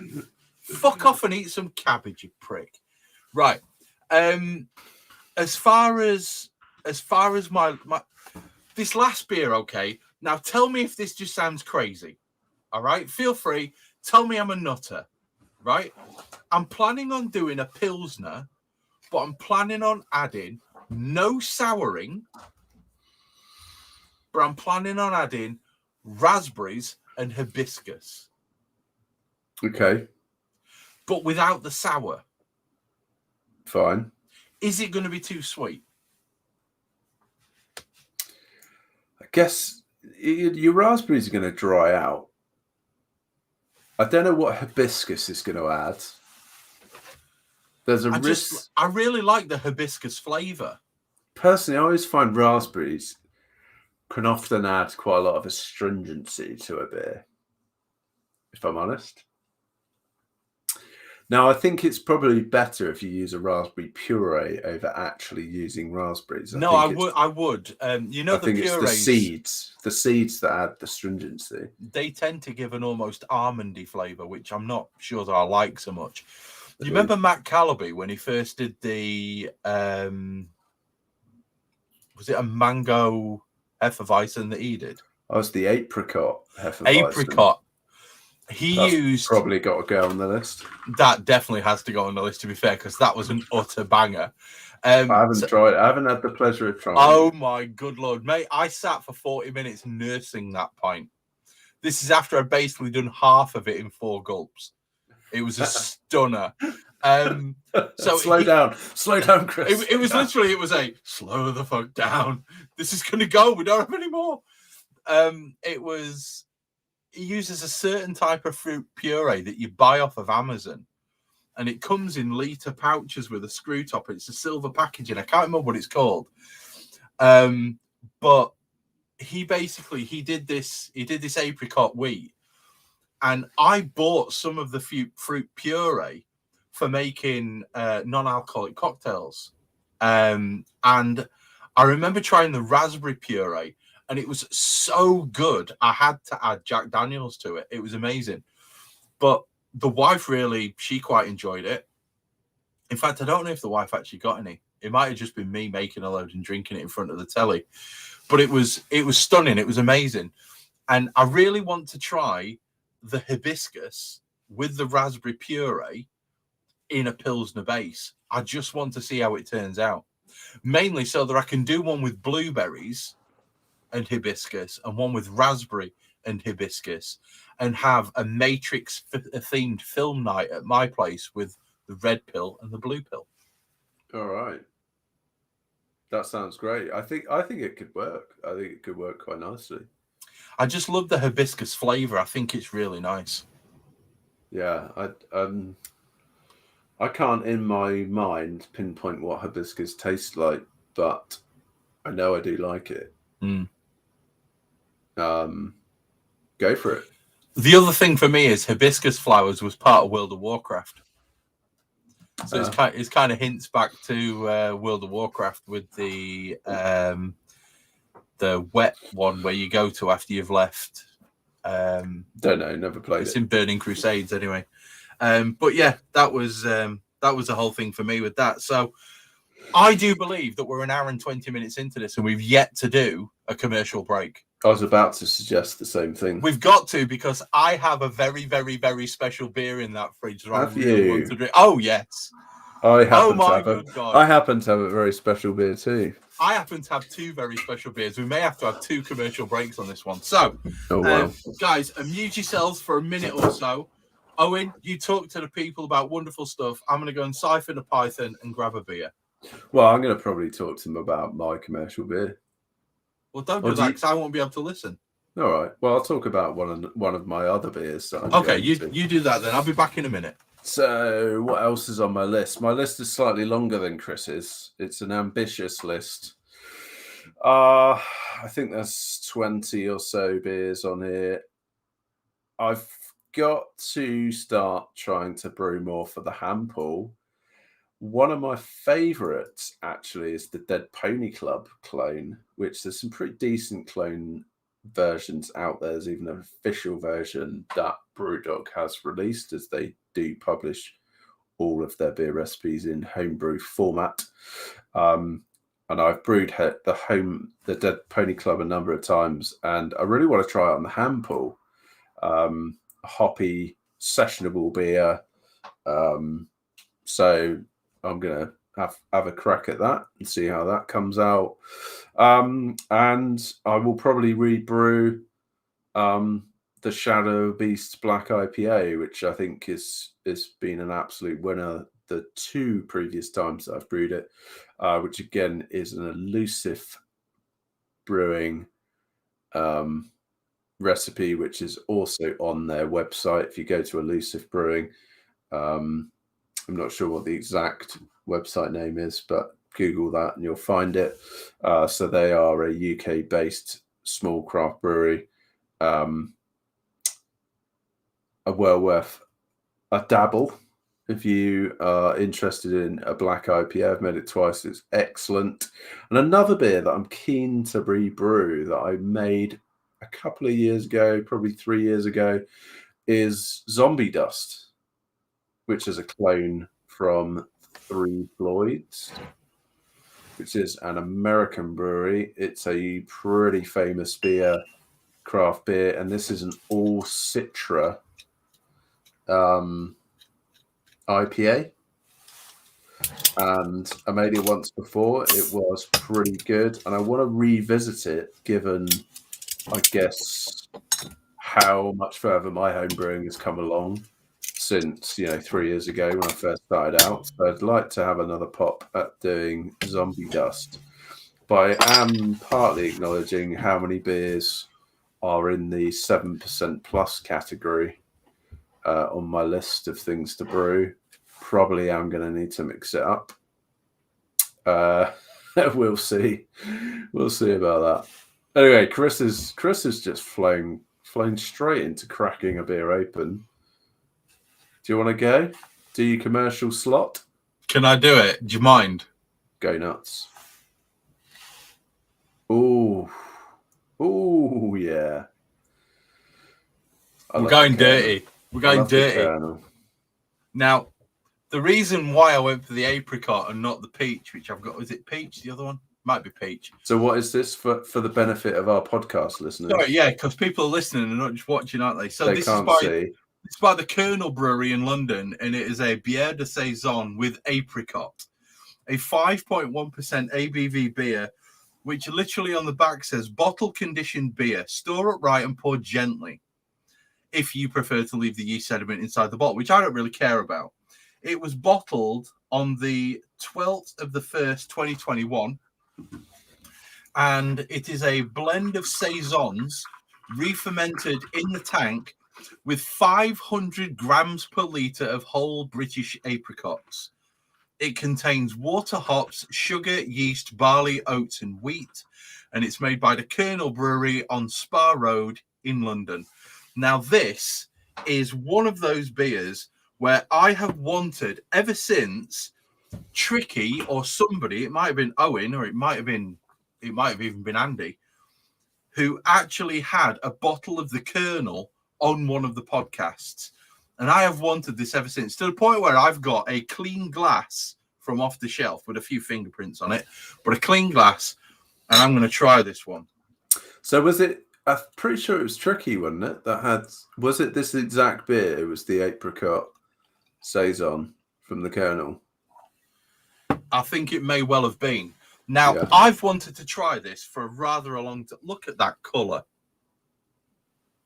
Look at that colour. It's a hazy little number. It's a dirty little number. So what are you expecting, Chris? Are you expecting some phenolics from the saison yeast and a little bit of pepper? I'm expecting quite a lot of pepper. Lime. I'm expecting a bit of a touch of that limey note, or that lemon. kind of that sour kind of acidic note. I'm expecting apricots at 500 grams per litre. I'm definitely expecting freaking apricots. But I'm expecting that funk.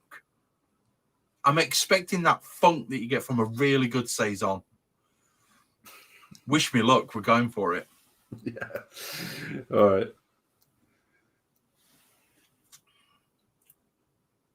Oh, that does not disappoint.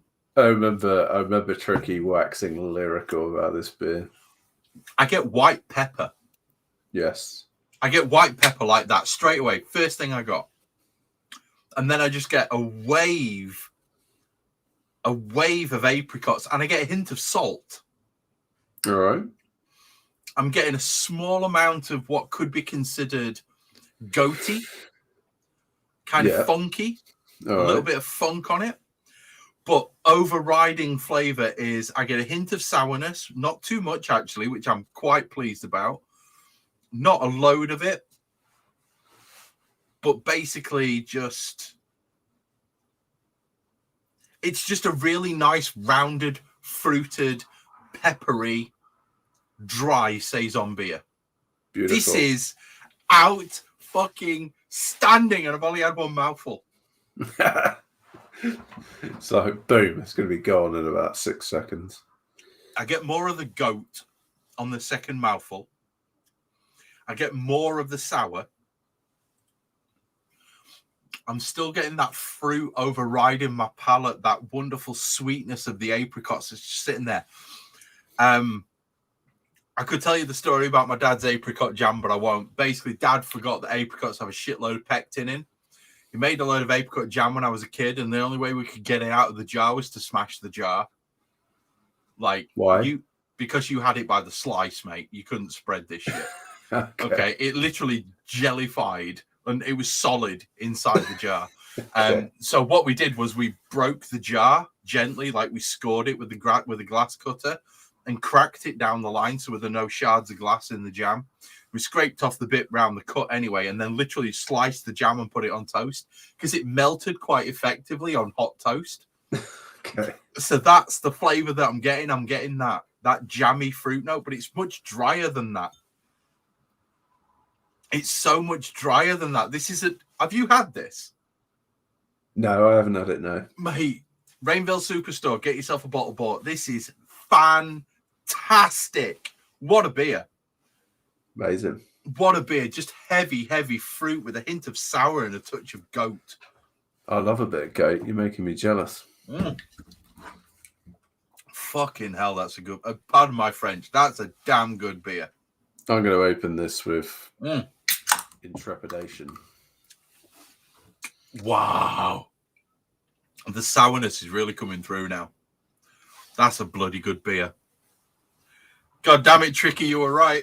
That's an absolute banger. Right. What you got, buddy? Okay, so This I've just poured half the can and it came out like diesel oil. I have got a stout from one of my favourite stout producers, Admonson. And this is their Christmas tart, which is one of their seasonal. That's why I said start instead of tart. One of their seasonal beers, one of their Christmas beers, and this is a Choco Orange Ginger Cinnabon Tart Ultra Pastry Stout. So it's probably the first time I've ever come across the terminology Ultra Pastry Stout. So coming in, winging in at a very sessionable 12.5%. Some pretty cool graphics going on there. Let me show everyone that's on the YouTube. Is that Santa with a pie in his beard? That's Santa with a pie in his beard, yeah. Hell yes! Go, Santa. Just gonna have to refocus my camera. So,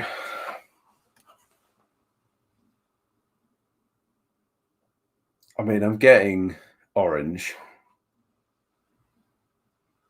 And I'm getting ginger. I'm not getting a massive amount of dark malt, which is really odd, given this is a 12.5% IMPI. Just while you're sniffing, keep sniffing for a second, because I want to let people know the reason why I'm not playing the Marvin Gaye music over Owen's drinking is because we got contacted on YouTube and told to fucking stop it. Just to let you know. Not surprised. You were trying to get under the fly under the radar with the 10-second rule. I was going under the 10-second rule, yeah. So what I get on the nose, bear in mind, my sense of smell perhaps is still not A1 after having COVID pre-Christmas. Is I'm getting kind of this sort of sweet, fruity note on the nose, but it's slightly metallic as well. And I think I'd probably put that down to my just sense of smell being absolutely out of whack. I'd just like to say that Saison is now on my list as well. You should put Saison on the list. So Definitely. I'm going to dive in. Get in there. He chops round that. It's so thick. It's so thick. Is it diesel? It's like drinking ice cream. It's like drinking melted ice cream. And there is huge amount of orange and ginger. That's like the predominant flavor. Super Christmassy, obviously, with that. I'm not so much getting as much chocolate.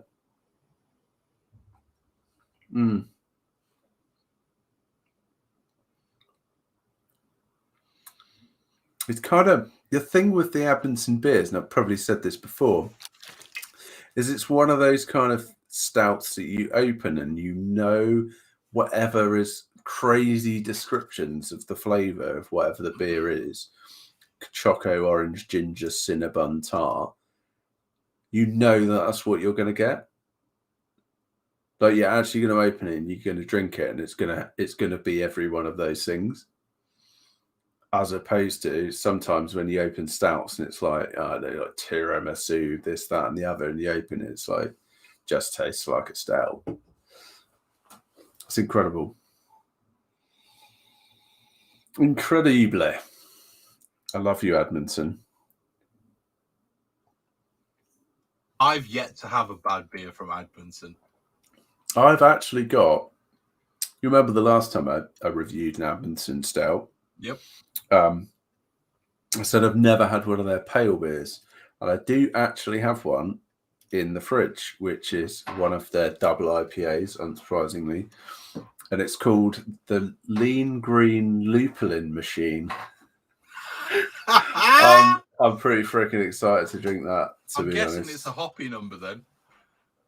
It will be a very hoppy number, I would imagine. But yeah, that is not overly roasty. Super Christmassy. You're obviously getting the cinnamon. Very, very thick, very, very sweet. it's a sipper. I reckon I'll be drinking this for the next hour or so. Just out of curiosity, have you had their barrel-aged dessert in a can cherry and chocolate ganache beer? I haven't had that one. I have had a few of their dessert in a beer barrel-aged ones. Have you had the Tonka and caramel swirl ice cream? No. I've had the pistachio one. And I don't know. I think I've had maybe one or two others. I'd have to literally look on their website as to which ones they've got. So just for the guys on the chat, literally on the YouTube channel right now, I just bobbed onto Rainville Superstore and clicked on Admonson Brewery.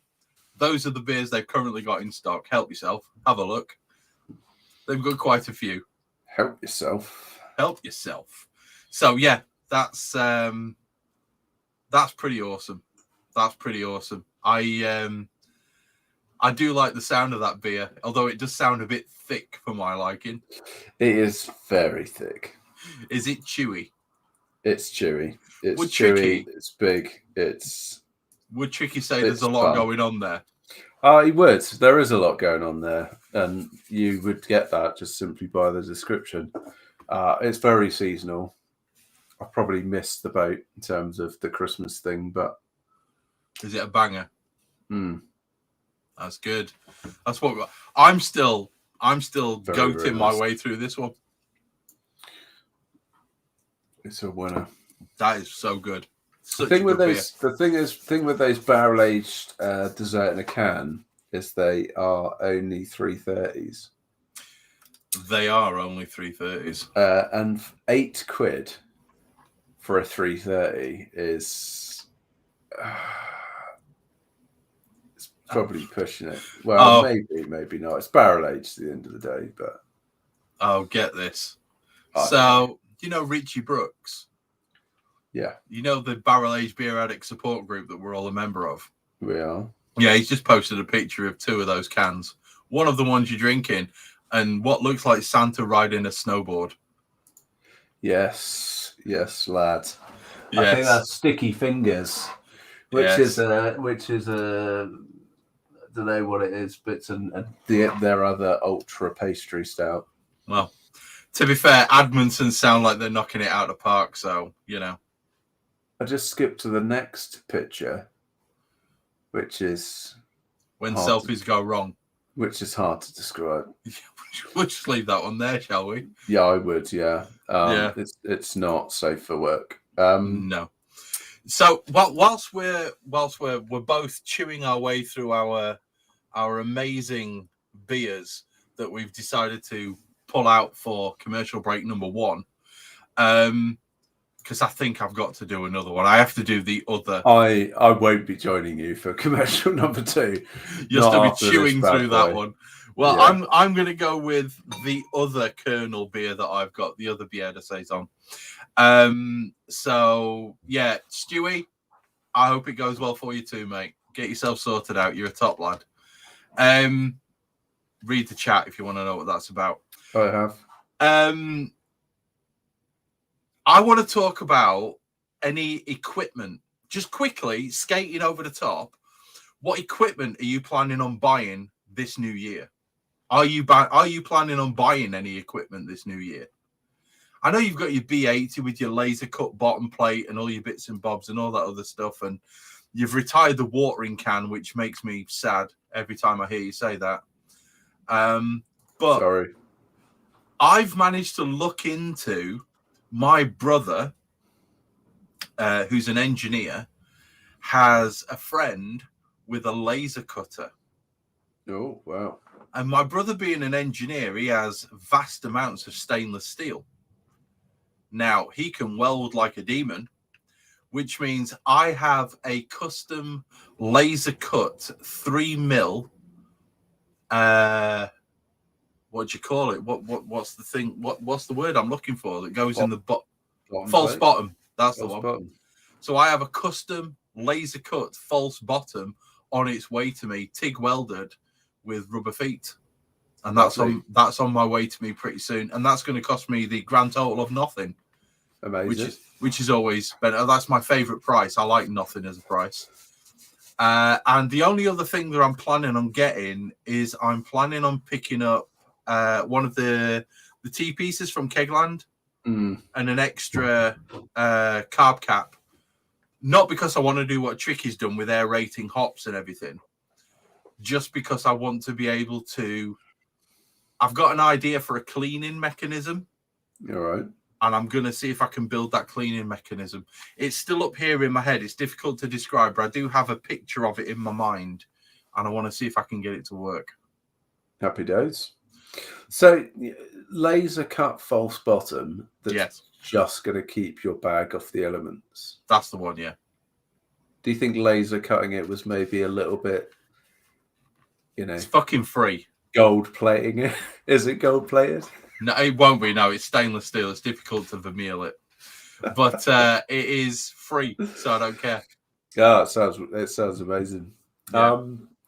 What am I going to look to invest in? I think I mentioned in the chat earlier with Gary Hughes was I'd like to get the Trubinator, it's called. The Brutal's Trubinator. The ring.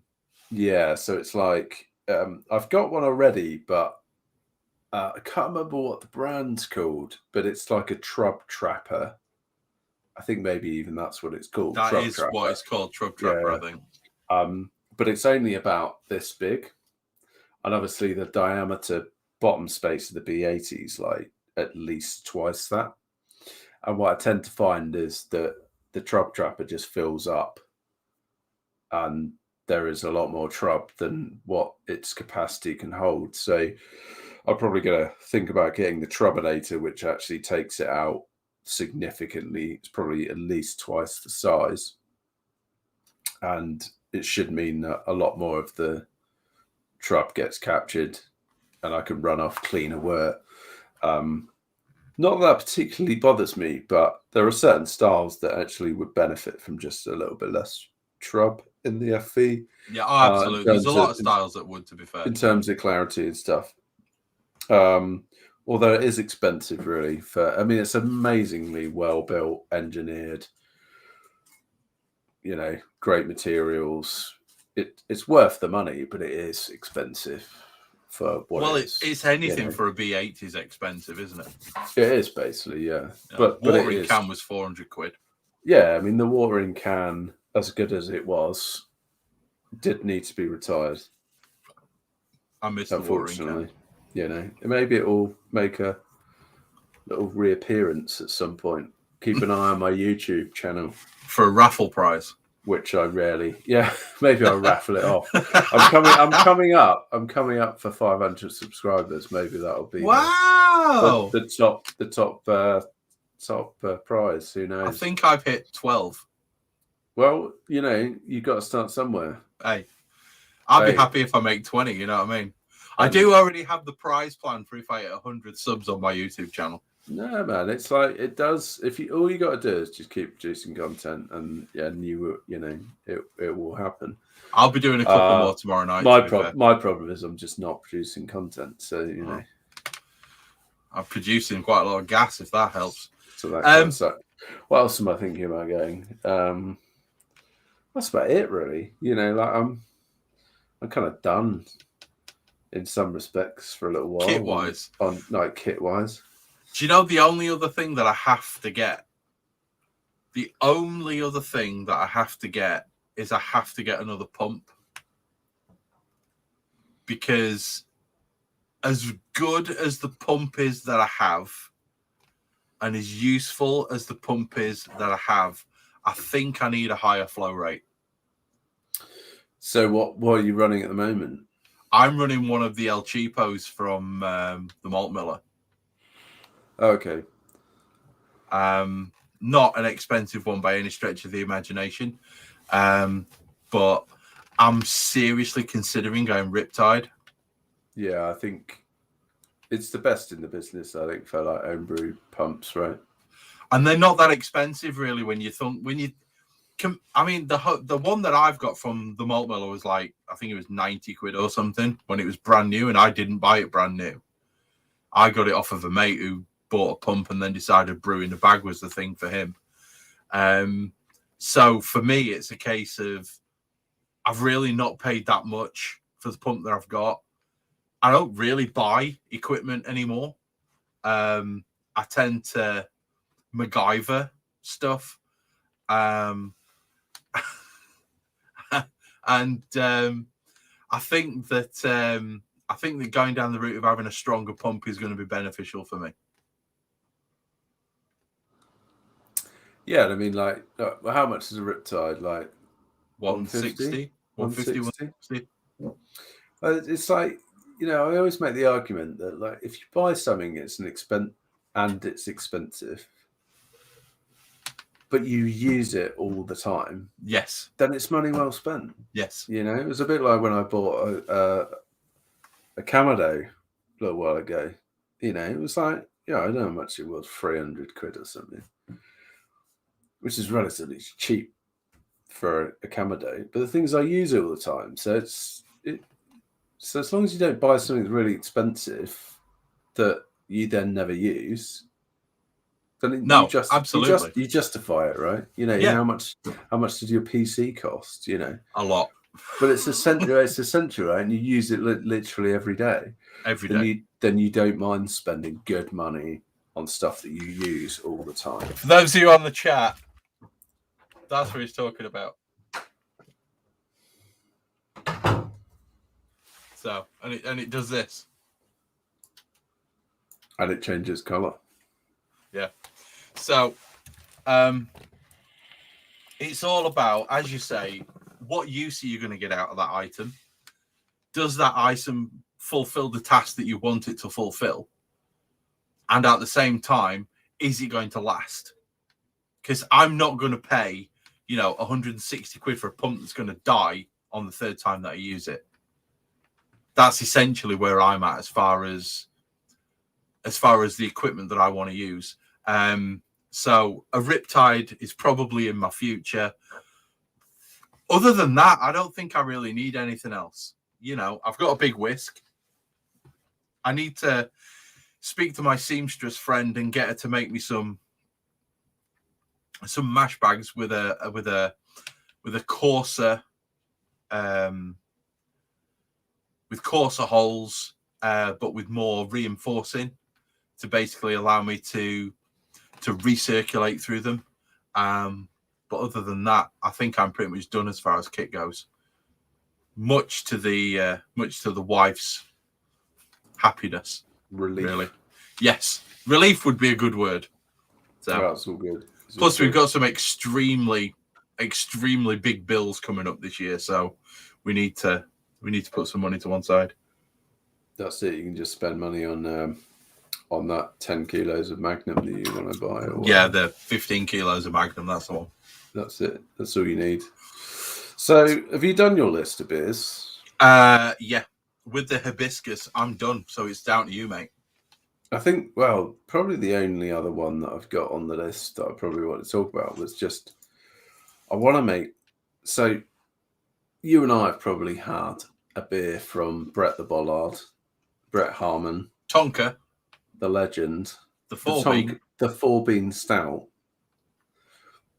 is, I want to make like some sort of like crazy impy stout at some point. I want to make the like 1.100 stout with a 4-hour boil and and I also want to like then rack it onto like, I don't know, Mars bars or something. That'd be awesome. Deep fried Mars bars. Yeah, just do like some silly stuff. Like melt down 10 Mars bars and just put that in the boil for a bit. I don't know. Something. I mean, you can kiss your element goodbye if you do that one. You'd be better off dry hopping with the Mars bars. Maybe. But I don't know, just some real crazy experimental big imperial stout. I know I'm not going to drink it, so there's no point in me making stuff like that.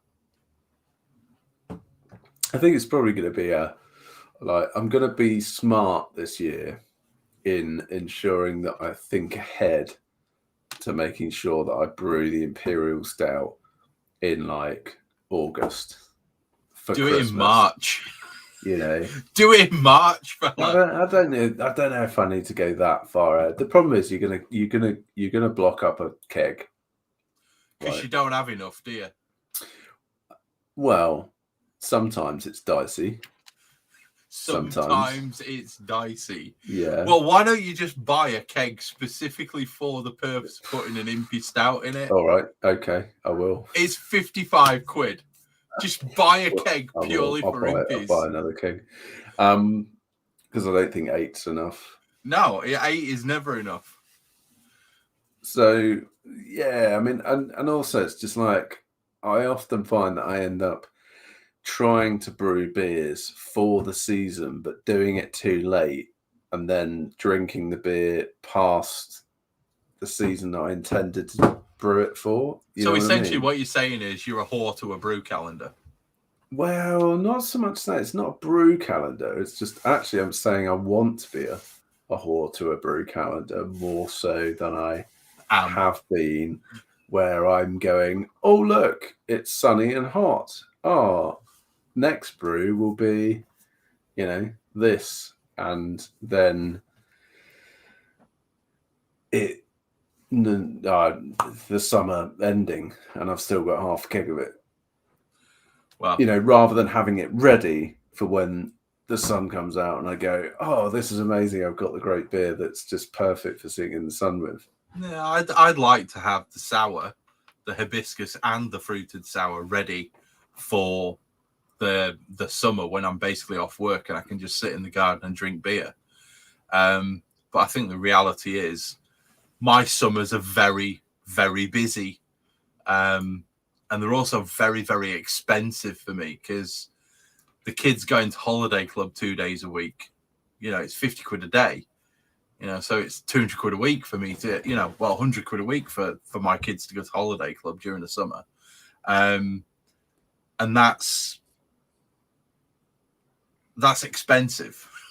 Very expensive. Right. No, I feel you, man. That's so at the same time, it's like I tend to have the kids around, so we tend to be doing things as a family, which for them is jumping around on a trampoline trying to kill each other, and me cooking meat and making beer, which, fair enough, it's a hobby that I have, but at the same time, it does mean I can chuck out some fantastic Hefeweizens, ferment about, have them in a keg 7 days later, when I know roughly what the weather's going to be like. And if global warming has any effect on our climate over the next couple of years, we know that the summers are going to get hotter. And we know that the winters are going to get more unpredictable. So far as I'm concerned, that to me makes sense. I tend to have lagers on tap through the whole year. So I understand what you're saying, and I see where you're trying to get it. So properly planning ahead is the right way to do it, I think. To your displeasure, I might actually map all of these onto a brewing calendar. Yeah, so next episode won't have Owen on it. If you end up with a BJCP fucking calendar on the wall behind you, I will drive to Southampton and burn your house down. I mean, I am going to need the BJCP guidelines for a few of these brews. Only because I am brewing them for a competition. Are Mars bars a regular occurrence within the BJCP guidelines? That one's not going to feature. No, okay. I mean, you have to check these things on the guidelines, but I'm thinking about entering the lab competition, so the London Amateur Brewers competition, which is in May. Okay. There's the UK Nationals. I'm not sure when that's going to happen. I don't think they've set a date, so I might enter that as well. So there might be I might endeavour to do a bit of competition brewing. I mean, it's an aim for the year, isn't it? I'd like to have a little medal, a little rosette. I mean, I hope you get as many as you enter. Fingers crossed. Never know, you're looking at a raffle, do you? Exactly. I mean, and let's face it, take a ticket, see what happens. Let's face it, a raffle is basically what a homebrew competition is. Well, yeah. Or a ballet contest, whichever way you want to look at it. I think, to be fair, you've got to be able to brew the goods But then it's down to being a raffle competition, really. It definitely is. Definitely is. I mean, I would love to see somebody enter a pseudo lager into a lager contest and just see where they end up. I think you should do that. I don't think it's going to happen. Well, with that attitude, Chris, it's definitely not going to happen. Yeah. I could always do the gluten-free Uber Kolsch that I do and send that in, because that drops as clear as fucking day in about 3 weeks. I've been meaning to ask you, actually. So, when you add that enzyme to make a beer gluten-free, is it gluten-free enough for a celiac to drink? Yes. It is? Yes. Well, that's good. And the wonderful thing about that enzyme, mate, is you can kiss chill haze goodbye. You're getting no chill haze. You know, it has to be done. It's amazing stuff.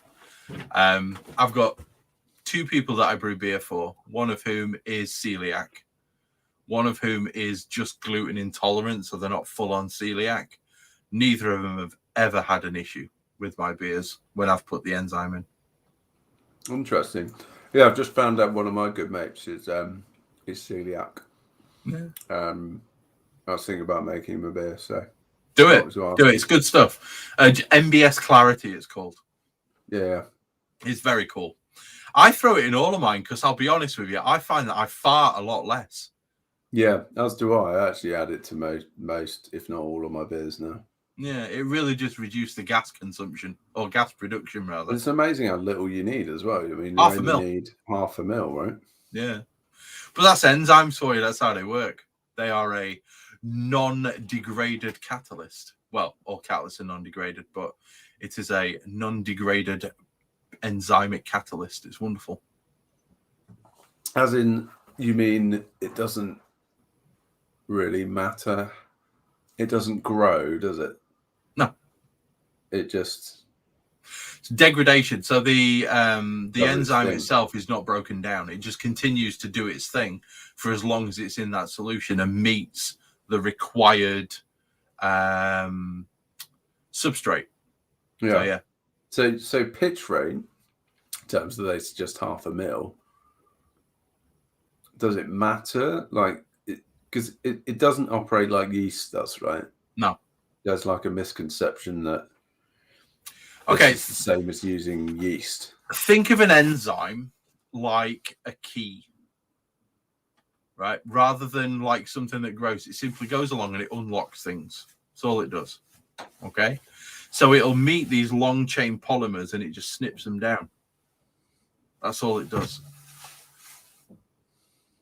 Breaks them down into basic amino acids, which obviously don't have the same antigenic effect on the binding site within the intestine. Huh. Well, it has no like real material impact to like the perceptible quality of the beer. Absolutely not. It improves it for me.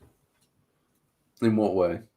So I find that the beers, they are drinkable quicker. I find that they clear faster. I find that if you drink a beer a bit early, sometimes you can get a proteiny flavor. You don't really get that because there's not really any protein left. They work at a fairly reasonable temperature, so you don't have to do anything crazy to your beer to sort it out. And I just find that the beers taste cleaner when you've used the enzyme as opposed to when you haven't used the enzyme. Yeah, so if it breaks down protein, how does that not affect head retention? Because it only breaks down gluten. Yeah. So it's gluten specific for when it breaks it down. And gluten is not a contributor to head not retention. As far as I'm aware, no. I couldn't say for definite, but I do genuinely think it isn't. So there we go. Rather than doing another beer, I think I'm probably going to do a beer review on the other one. So nice. if you're done and dusted, if we're at the bottom of your list, I am indeed. because that 12% is kicking your fucking ass off, isn't it? I think it is. Yeah, it's Yeah, ruining me right I can now. tell you've started slurring. I've gone. You're on the squint, which is never good. Shall we knock that one on the head right there and open up for the after party? Yeah, it's been fun. I think 2022's got a lot to offer. I'm excited. We've got some meetups. We've got lots of brewing to do. Absolutely. And we found a good little group, haven't we? We've got the podcast. We've got our UK based group, and it's going to be a fun year. We got some good guys. It's going to be fun, and I'm really looking forward to 2022 because I firmly believe this is going to be the year where I turn the corner and I can actually brew what I want to brew pretty much whenever I want to do it. I look forward to it. Yeah, you'll get all the beer mails, you cheeky twat. Yeah, that's what I'm looking forward to. I bet you are. Right then, boys. I'm going to post some links in the chat, but as far as Audacity goes, I think me and Owen can safely kill the Audacity. See you soon, guys. Thanks for listening. Episode 37 is in the bag. Check us out on all good podcasting platforms. Check out my YouTube channel, Homebrew Reviews. Check out Owen's YouTube channel, which is called The Blue Trouser Brewer. The Blue Underpants Brewer. And let's get this one done. Have a good one, people, and we will see you soon. Bye-bye. Cheers, guys. Bye. Right, that's Audacity done. Now, let's do the posting. So, guys, if you want to join us in the after party for just a little while, that's the link. The password is